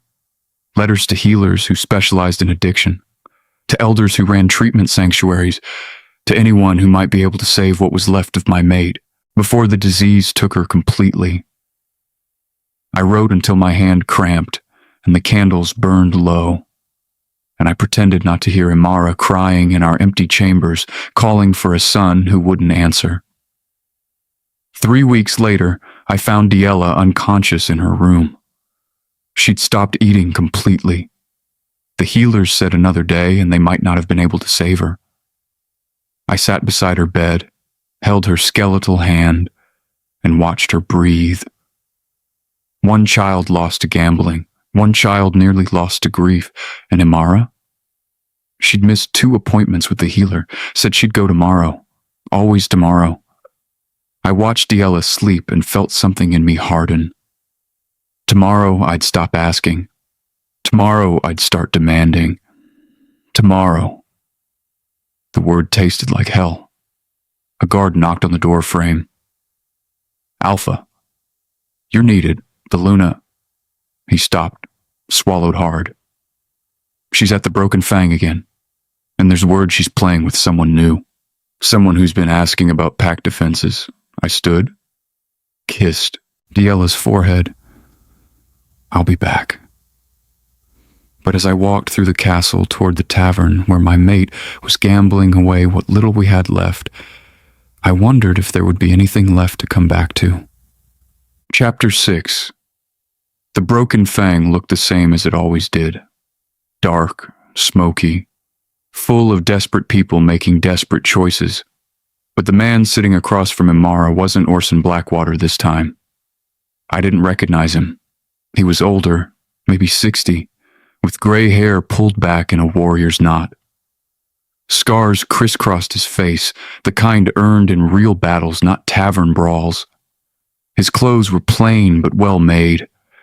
Everything about him screamed danger dressed in ordinary clothing, and he was asking my mate about our defenses. Alpha Wilder. The guard who'd brought me the message stood at my elbow. That's Valdrin. He's been in our territory for 3 days, asking questions, buying drinks, getting people talking. About what? Patrol schedules, guard rotations, where we keep our weapon stores. The guard's voice dropped. The eastern wall, where it was breached during the raid 5 years ago. Ice flooded my veins. And people are telling him he pays well, and he's been focusing on those who... The guard trailed off. Who what? Who have debts, Alpha. Who need money. Who've been... He stopped, unwilling to say it. Who've been lending money to my mate. I finished for him. The guard said nothing, which was answer enough. I crossed the tavern, Men scrambled out of my way. By the time I reached Imara's table, the room had gone silent. Wilder! She looked up, eyes unfocused. How much had she drunk? This is Valdrin. He's been telling me about the Northern Territories. Very interesting. I'm sure? I looked at Valdrin. Leave. He didn't move, just studied me with cold, calculating eyes. The Luna and I were in the middle of a game. The game is over. Actually, Imara reached for the dice. We just started, and I'm winning. Imara, get up. We're leaving. I can't leave. We haven't finished. She picked up the dice, rolled them. They clattered across the table. See? I'm on a winning streak. Valdrin smiled. Not a nice smile. Indeed. 3 hands in a row. Very lucky tonight, Luna. Something in his tone made my skin crawl. This wasn't luck. He was letting her win. Setting the hook. What did you bet? I asked her. Nothing important, just coins. She gestured vaguely at the small pile in front of her. Imara, what did you bet? She didn't answer, just reached for her drink. I grabbed her wrist. What did you bet? She offered information, Valdrin said calmly, about your eastern defenses, the wall that was breached, how it was repaired, where the weak points remain. The room tilted. You bet our defenses? It's fine. Imara pulled her wrist free. I'm winning. He won't get anything. You're winning because he's letting you win. I turned to Valdrin. How much does she owe you? Nothing yet. Like she said, she's winning. He leaned back in his chair. But the night is young, and she seems very confident. The bet is void. The bet was witnessed. He gestured to the men around us, pack members who wouldn't meet my eyes. Properly made, freely given. You know the law, Alpha. I'm changing the law. Can't do that retroactively. He smiled again. Your son learned that lesson 3 weeks ago, didn't he? Rage flooded through me. My alpha power pulsed out, making candles flicker, men press back against walls. Get out of my territory. After the game concludes, Valdrin's calm never wavered. I'm a guest here, playing a friendly game with your Luna. Unless you're going to violate hospitality laws and throw me out before our wager is settled. He had me trapped. Hospitality laws were sacred. If I threw out a guest before business was concluded, every pack in the region would hear about it. Would know Silverpine didn't honor its own laws. One more hand, I said through gritted teeth. Then you leave. Win or lose. Agreed. Valdrin picked up the dice. Though I feel I should mention, the Luna has already bet more than just information about your eastern wall. My blood went cold. What else? Well, he rolled the dice casually. She seemed quite confident earlier, before you arrived. We may have discussed larger stakes. What stakes? Imara reached for her bottle with shaking hands. It's fine. I was winning. I am winning. Your Luna bet, Valdrin said, still rolling dice, that if she won 5 hands in a row, she'd get 50,000 gold crowns, enough to pay off all her debts. Start fresh. 50,000, more money than our pack saw in 5 years. And if she lost? But I already knew. Already felt the answer like a noose tightening. If she lost... Valdrin set down the dice, looked at me with those cold eyes. Your alpha position, your territory, your pack, everything. The tavern exploded in shocked whispers. She can't bet that, I shouted. She doesn't have the authority. She's the Luna, Valdrin said calmly. Your mate, your equal in the eyes of pack law. She has every right to wager on behalf of the pack. That's not, but he was right. Technically, legally, the Luna could make binding agreements, It was ancient law, from times when Lunas ruled alongside their alphas as true equals. I looked at Imara. Tell me you didn't. She wouldn't meet my eyes. I was winning. How many hands? My voice came out strangled. How many have you won? 4, Valdrin said. She's won 4 hands in a row. This is the 5th. The final one. He picked up the dice, offered them to Imara. Would you like to roll, Luna, or shall I? This is insane, I said. The bet is void. She's drunk. She doesn't know what she's doing. I know exactly what I'm doing. Imara grabbed the dice. I'm winning. I'm going to win. I'm going to get us out of debt and fix everything, and you're going to lose everything we have left. I won't lose. She shook the dice in her closed fist. I've won 4 in a row. I can't lose now. The odds are in my favor. I just need to... The odds are never in your favor. I tried to grab the dice from her hand. You always lose. Every time. You lost Ansel. You lost our trust. You lose everything you touch. Not this time. She jerked away from me. This time is different. This time I can feel it. I'm going to win, and... She threw the dice. They clattered across the table, bounced once, twice, settled. Snake eyes, the lowest possible roll. Imara stared at them. No. Valdrin picked up his own dice. My turn. He rolled without ceremony. Boxcars, the highest possible roll. No, Imara said again. That's not... We have to go again. Best 2 out of 3, I can... The bet is concluded. Valdrin stood. You lost, Luna, which means, according to the terms we agreed upon. He looked at me. Alpha Wilder, you have 3 days to vacate your territory, transfer all assets to me, and report to, well, wherever you plan to go in exile. This isn't happening, I said. This bet is invalid. She was intoxicated. I'm not drunk. Imara stood too quickly, stumbled, caught herself on the table. I'm perfectly sober. Tell him, Wilder. Tell him the bet counts. Imara, it counts because I won. She was getting hysterical now. I won 4 hands. That has to count for something. We can renegotiate. We can... You lost. Valdrin's voice was flat. Final. The terms were clear. 5 hands to win. You lost the 5th.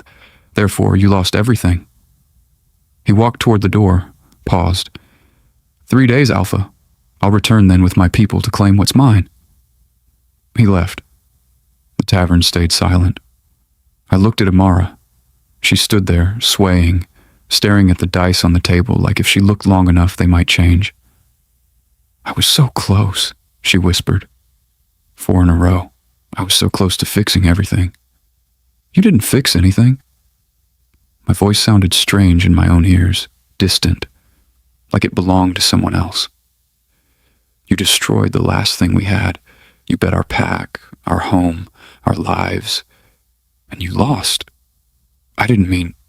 You never mean to. I turned toward the door, but it happens anyway. Wilder, wait. We can fix this. We can challenge the bet or go to the council or what? I looked back at her. Or we can do the same thing we did when you bet Ansel? Except that your addiction has cost us everything? That there's nothing left to lose because you've already gambled it all away? Please. She crossed to me, grabbed my arm. Please don't look at me like that, like you hate me. I don't hate you. And it was true. I didn't. I pity you because you're so sick you can't even see what you've done. You think you were close to winning. But you were never winning, Imara. You were always going to lose because that's what addiction does. It makes you think the next time will be different, that you can control it, that you're lucky. I pulled my arm free.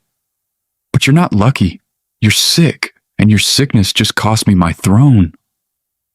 I walked out of the broken fang. Behind me, I heard her collapse, heard her sobbing, heard the mate Bond screaming with her anguish. I kept walking. The castle was chaos when I returned. Word had spread.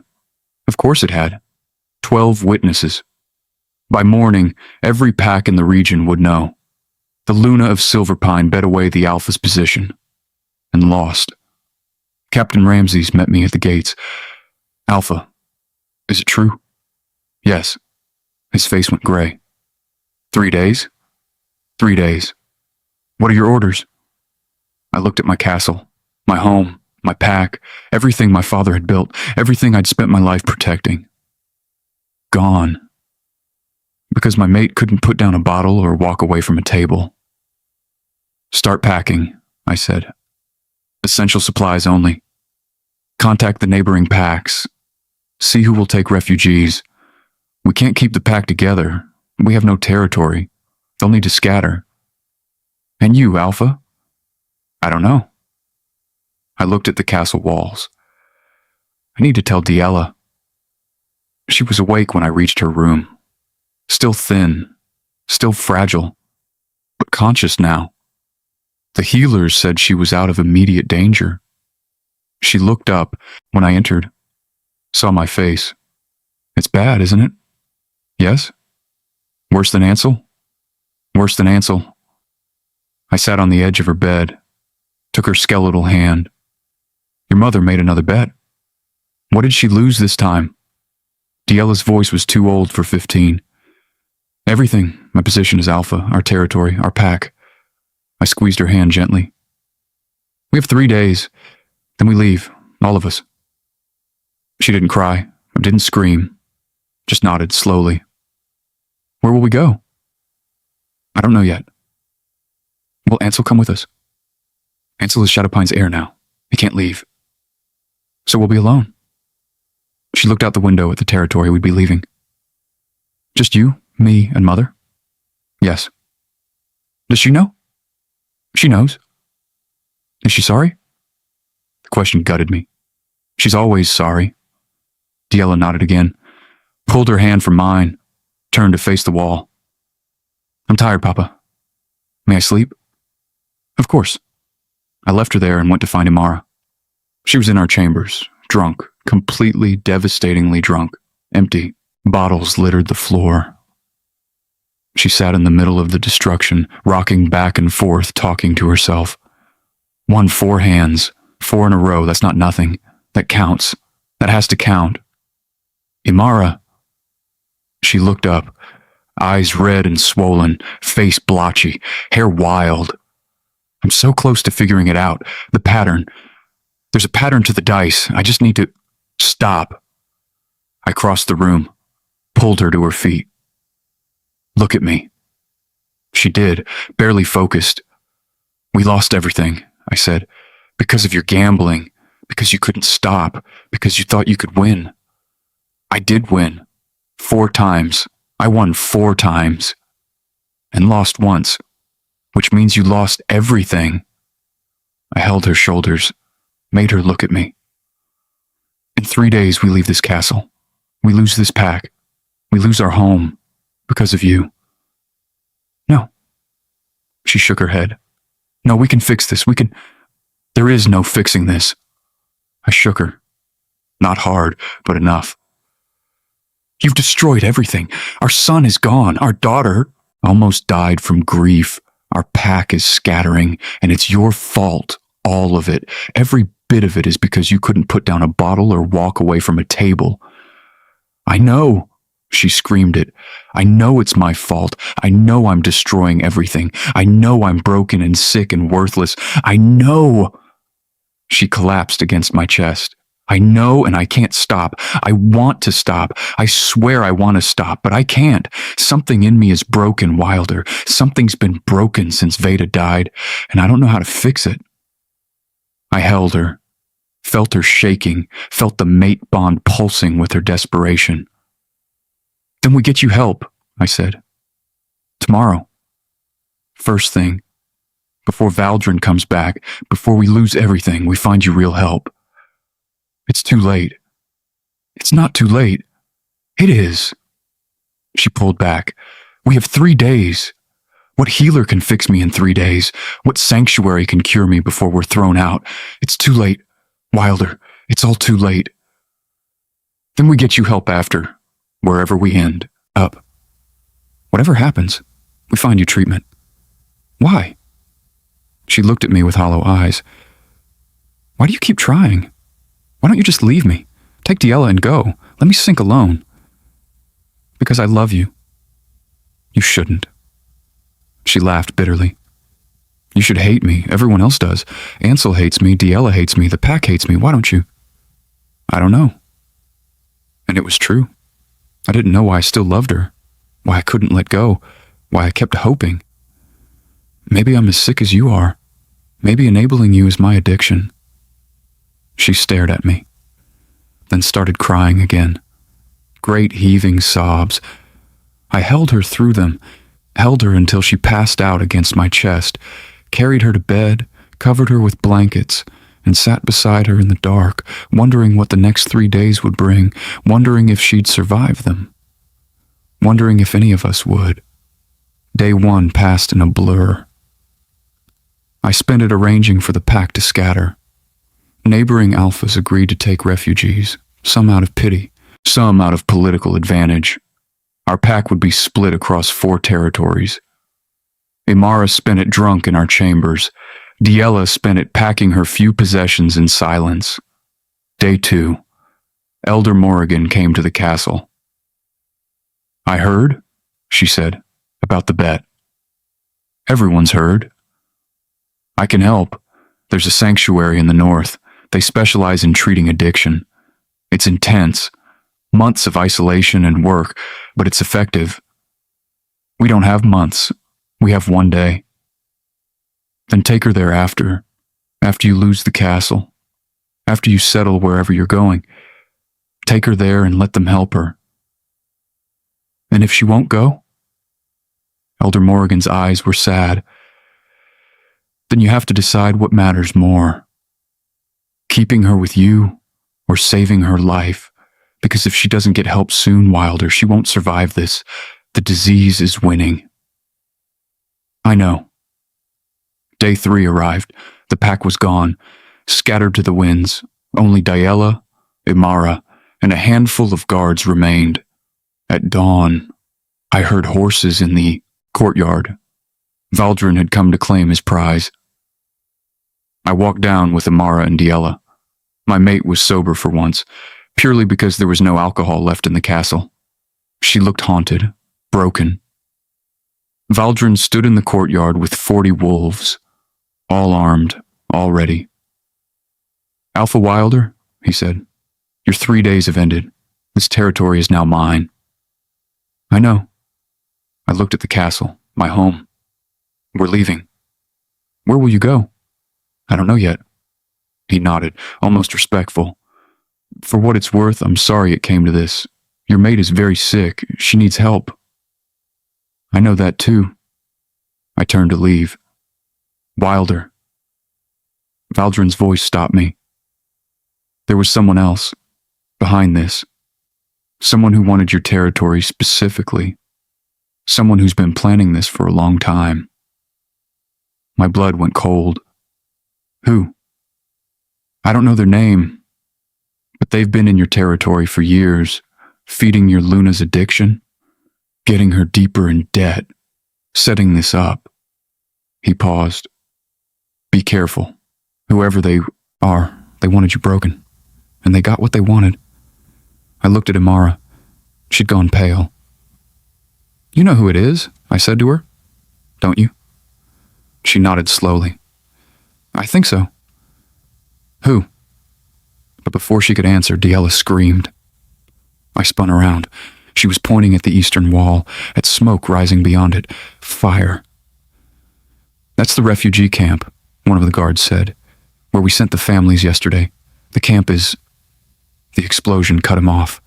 A massive boom that shook the ground. Fire bloomed into the sky. And I knew. The raid. The one they'd been planning. The one they'd set Imara up to enable. They'd waited until our defenses were gone, until our pack was scattered and vulnerable. and now they were attacking. I looked at Valdrin. How many? I don't know. I wasn't part of the raid, I was just paid to get your territory. He drew his sword. But they're attacking people under my protection now, my territory, my responsibility. He was running toward the smoke before I could respond. His wolves followed. I turned to Diella. Go, into the castle, hide. Papa. Go, she ran. I looked at Imara. She stood frozen, staring at the fire. This is because of me, she whispered. They're dying because of me. Yes. How many? I don't know. How many, Wilder? Dozens, maybe more. They were vulnerable, scattered, easy targets. I drew my own sword. Stay here, don't move. I ran toward the fire. The screaming reached me before I reached the camp. Chapter 7. The refugee camp was burning. What had been temporary shelters, canvas tents, hastily built wooden structures, was now an inferno.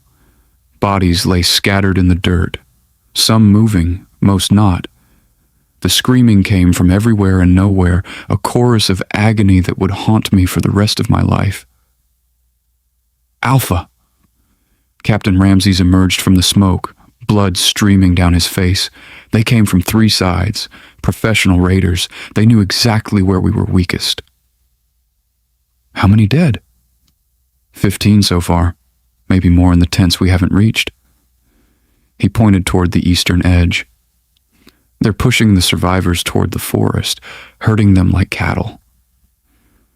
I shifted mid-stride. My wolf form tore through my clothes and I ran. The raiders wore no colors, no identifying marks. Smart. Professional.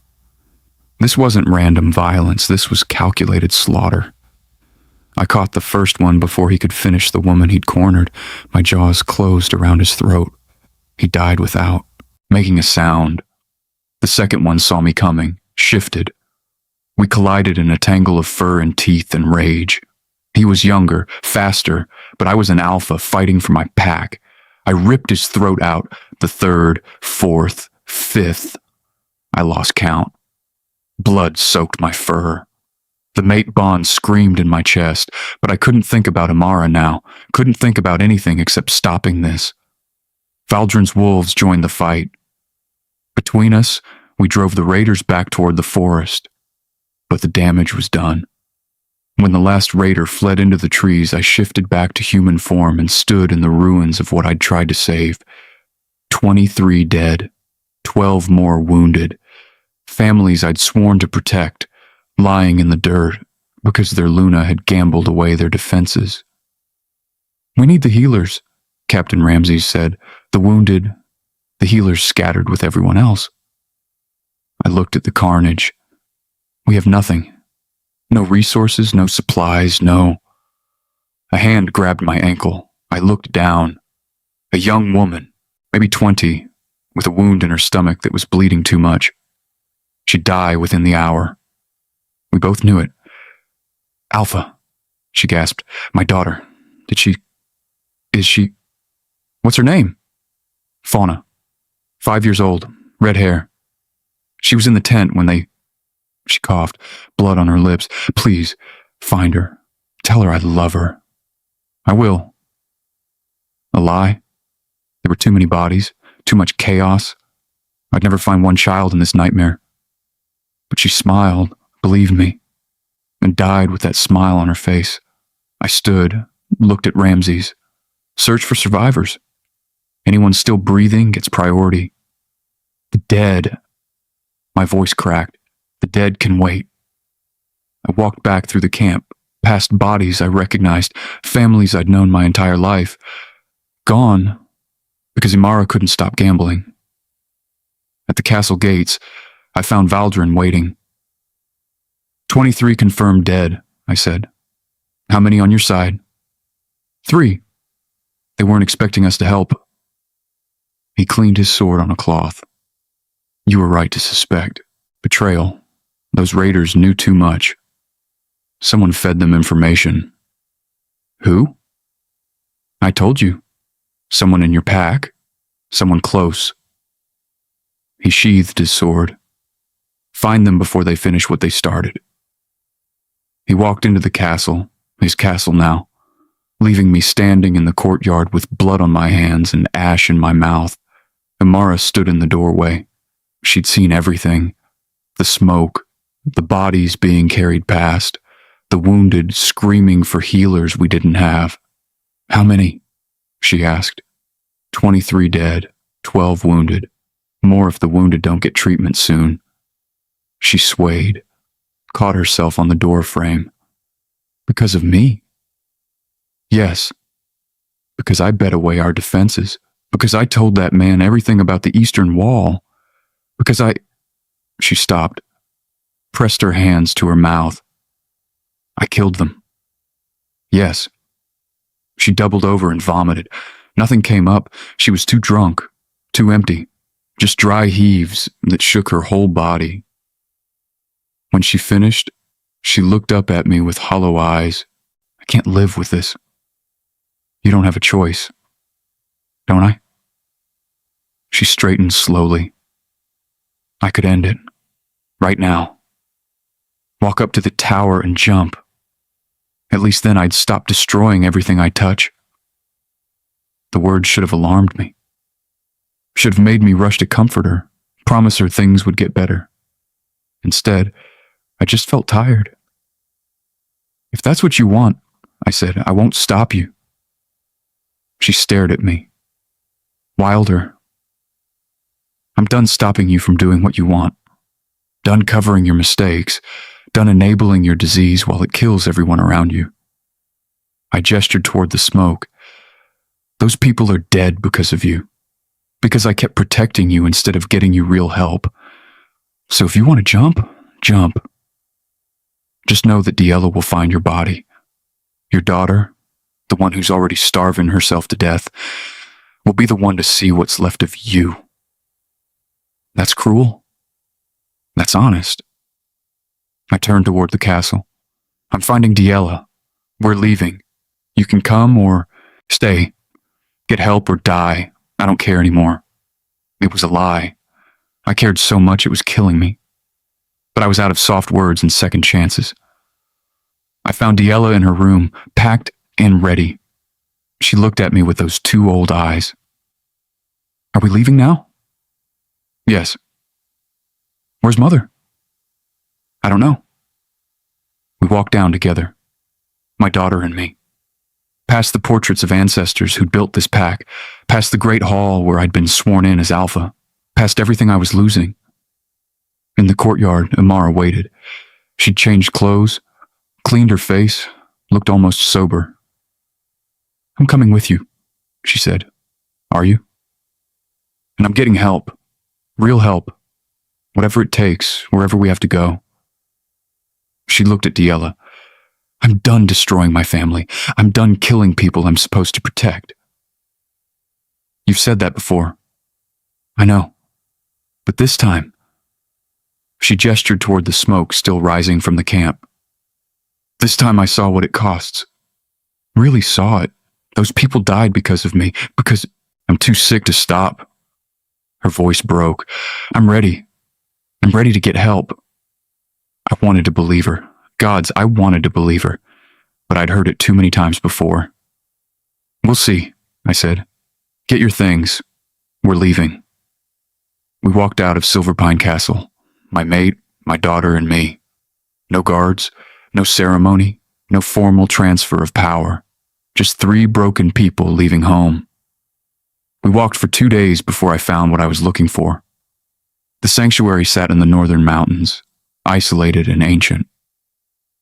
Elder Morrigan had given me directions before we left. This is it? Imara looked at the plain stone building. This is the place that's supposed to fix me? Nothing can fix you, I said. Only you can fix yourself. This place can teach you how. How long? 6 months minimum, maybe longer. She looked at Diella, who stood silent beside me. I'll miss your birthday. Diella said nothing. I'll miss everything. Imara's eyes filled with tears. But if I don't do this, I'll miss your whole life because I'll be dead or you'll hate me too much to want me around. I don't hate you, Diella said quietly. I'm just tired of hurting. I know, baby, I know. Imara knelt down. I'm going to get better. For you, for your father, for myself. I'm going to beat this thing that's been eating me alive. Okay. That's all? Just okay? Diella looked at her mother. What do you want me to say? That I forgive you? That I believe this time is different? That I'm not terrified you'll come back and nothing will have changed? She stepped back. I can't say those things, so I'll just say, okay. Get better, Mother, because I can't lose you again. A healer came to the door, an ancient woman with kind eyes. You must be Imara. Yes. Come inside. We've been expecting you. Imara looked at me. What will you do? Find somewhere for Diella and me to stay. Figure out how to survive without a pack. Wait. For what? For you to get better. Or for proof that you won't. I touched the mate bond mark on my chest. I'll know. Through this. If you're truly healing or just hiding. She nodded, turned toward the door. Imara. She looked back. I love you, I said. That hasn't changed. But love isn't enough anymore. You have to want to live more than you want to drink, more than you want to gamble, more than you want to disappear. I do want to live. Tears streamed down her face. I just forgot how. She walked into the sanctuary. The door closed behind her. Diella and I stood there in the cold mountain air. Will she get better? My daughter asked. I don't know. What if she doesn't? Then we survive anyway. I took her hand. Come on, little wolf, let's find a place to stay. We walked down the mountain together, leaving Imara to face her demons alone. 2 weeks passed. I found work in a small village at the mountain's base. Hard labor, loading supplies, fixing roofs, anything that paid. We rented a single room above a tavern, ironic and painful, but cheap. Diella started eating again. Not much, but she tried. I felt Imara through the mate bond. The first week was agony. Withdrawal, I realized. Her pain was so intense I could barely function. The second week was slightly better. She was doing the work. On the 15th day, Elder Morrigan arrived at our door. There's been a development, she said. My heart stopped. She's alive. She's working hard. But something came up in her sessions. Something about the night Veda died. The elder's face was grave. Something she's been blocking out for 5 years. What? She's ready to tell you. She asked me to bring you to the sanctuary, both of you. She looked at Diella. She says it's time you both knew the truth. We made the climb in silence. At the sanctuary, Imara waited in a small room. She looked different, thinner, paler, but clearer somehow. Her eyes focused, present. Wilder, Diella. She gestured to chairs. Sit, please. We sat. I need to tell you. Something, she started. Something about the night Veda died. About the raid. About everything that came after. What about it? I asked. I've been working with the healers here, trying to understand why I started drinking and gambling, why I couldn't stop even when I wanted to. She took a deep breath, and I remembered something I've been blocking out. Something that happened right after the raid. What? The raiders, when they breached the eastern wall, they were looking for something specific, not just to kill. They were searching. Her hands shook, and after the battle, after I lost Veda, someone came to me in the healing rooms, someone from our pack. My blood went cold. Who? Mahir. The name hit like a moving wave. Mahir, our head healer, the man I'd trusted with our family's care. He told me, Imara continued, that he could help me forget, that he had herbs that would make the pain go away, make the guilt disappear. She looked at me with clear eyes. He gave me the first drink Wilder. He's the one who introduced me to the tavern owners. He's the one who taught me to gamble, and he's been feeding my addiction for 5 years. Why? The word barely made it out. Because he's the one who let the raiders in.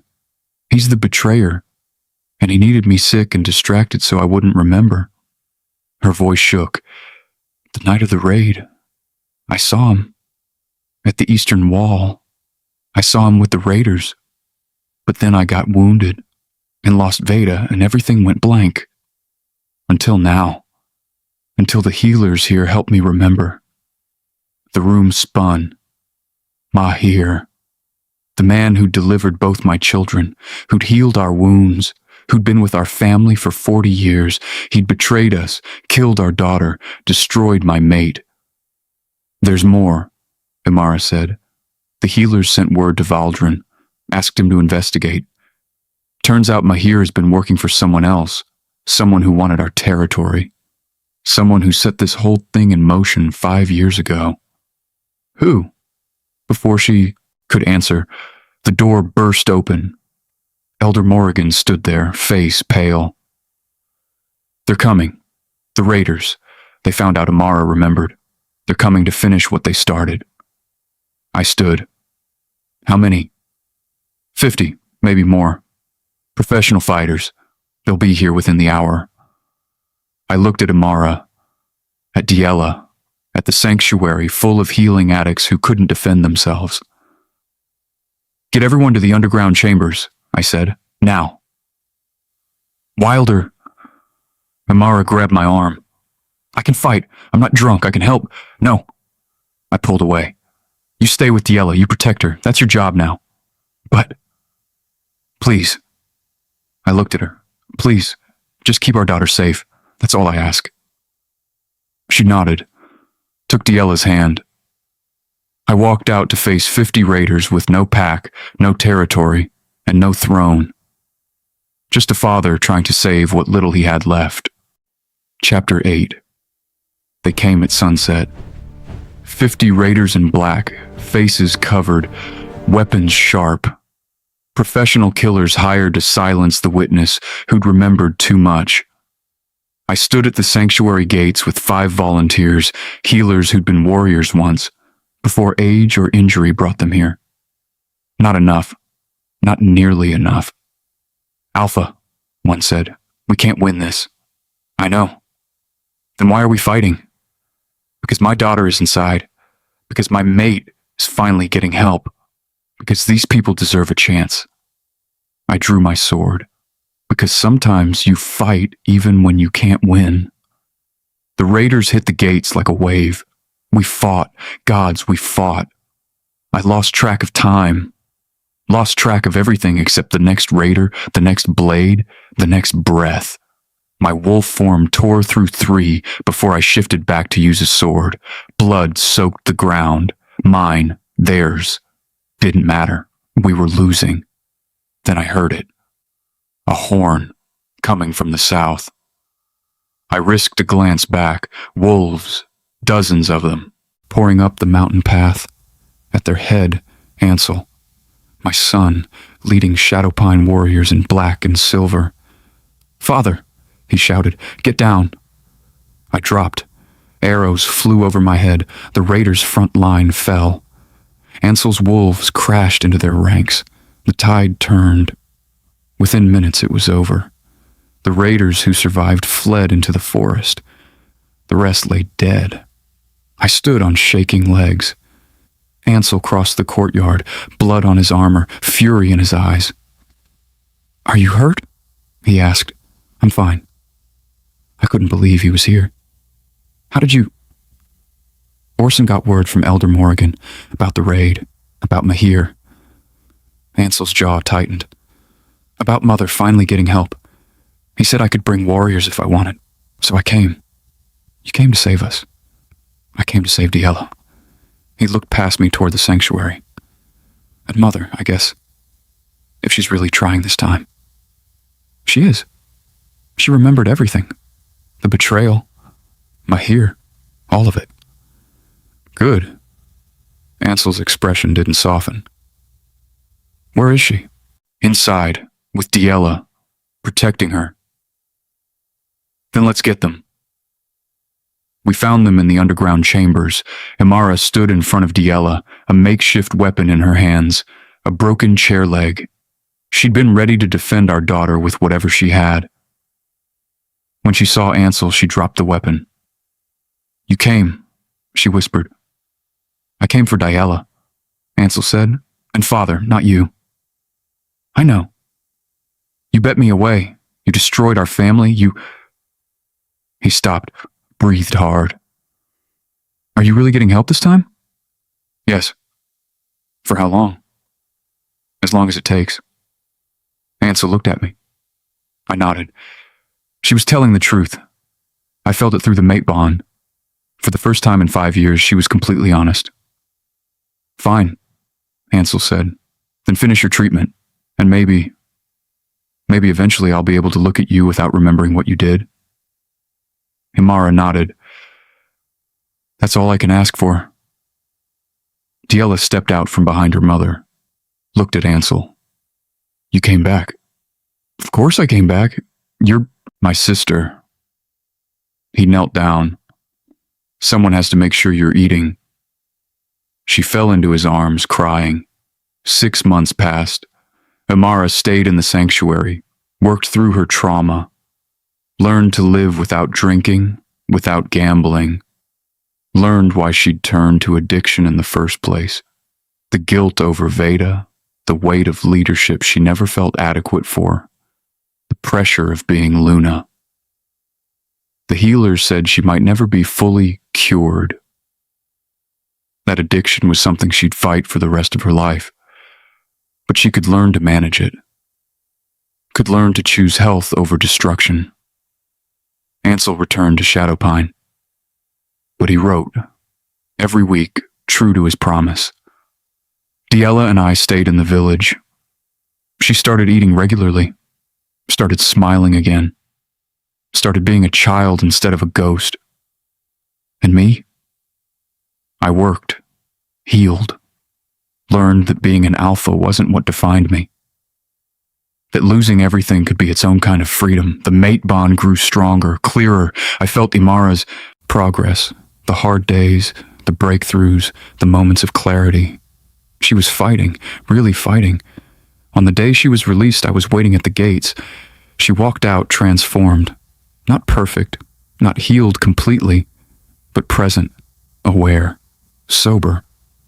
Wilder, she said. Imara. We stood there.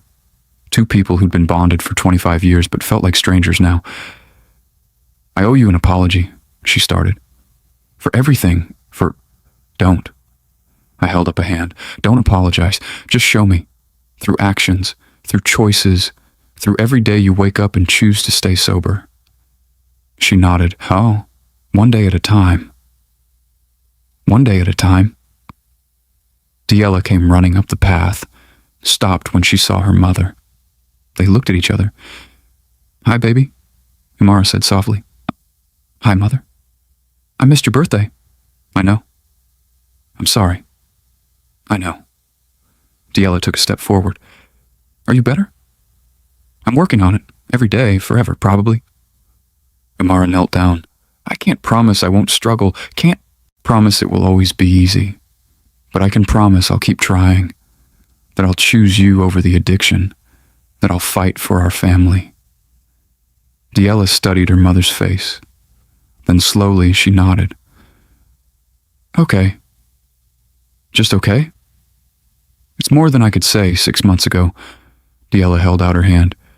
Come on. Papa found a house. It's small, but it's ours. Imara took her daughter's hand. They walked down the mountain together. I followed behind, watching them. My mate and my daughter. Both healing. Both trying. 3 months later, word came from Silverpine.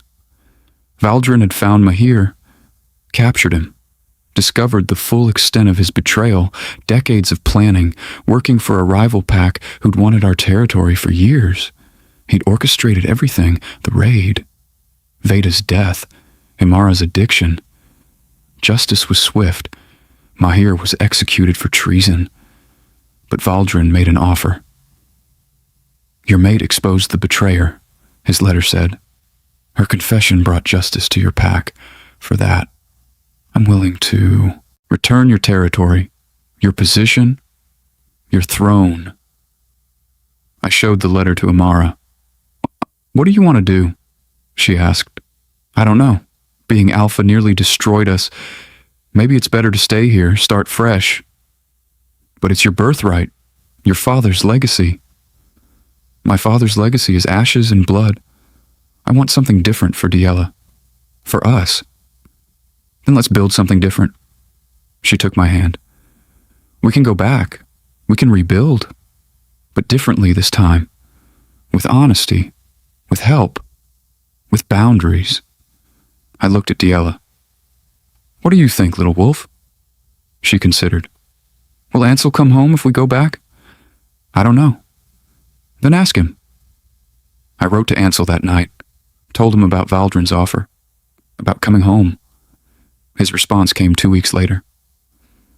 I'll come home. Not as your heir. I've made commitments to Shadowpine. But as your son. As Diella's brother. As someone who wants to see if our family can be rebuilt. So we went back. Silverpine Castle looked different after Silverpine. 8 months. But it was still home. The pack slowly returned. Not all of them. Some had settled elsewhere, found new lives, but enough came back to rebuild. Imara attended support circles twice a week, saw her healer regularly, worked through the trauma and guilt every single day. Some days were hard. Some days she wanted to drink, wanted to gamble, wanted to disappear into the familiar numbness, but she didn't. One day at a time, she stayed sober.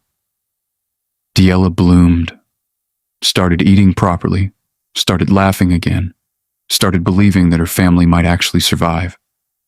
Ansel visited once a month. The relationship with Imara was strained, careful, but it existed. That was enough. And me? I learned to be a different kind of alpha, one who admitted weakness, who asked for help, who didn't cover for people destroying themselves. I learned that sometimes love means letting people fall. And sometimes, if they're ready, they learn to fly. A year after Imara left the sanctuary, I found her, standing in Veda's memorial garden. We'd planted it after returning, a place to remember the daughter we'd lost. You okay? I asked. Yes. She turned to me, and I saw she'd been crying. But peaceful tears, not drowning ones. I was just talking to her, telling her I'm sorry, that I'm trying to be the mother her siblings need, the Luna our pack deserves. You are. Some days I believe that. Some days I don't. She took my hand. But I keep showing up. That's what recovery is, right? Just showing up every day, even when it's hard. Especially when it's hard. We stood there in the garden, holding hands, alive and present and trying. The mate bond glowed between us. Not perfect, not whole, but healing, like us. One day at a time. The end. A message for you. If you've made it this far, you've walked with Wilder and Imara through the darkness of addiction and into the fragile light of recovery. A big thank you to you. This story is for anyone who's loved an addict, for anyone who's been the addict, for anyone who's wondered if love is enough to save someone. The answer is, it's not. But here's what is enough. Boundaries. Choosing your own survival doesn't mean you don't love them. Truth.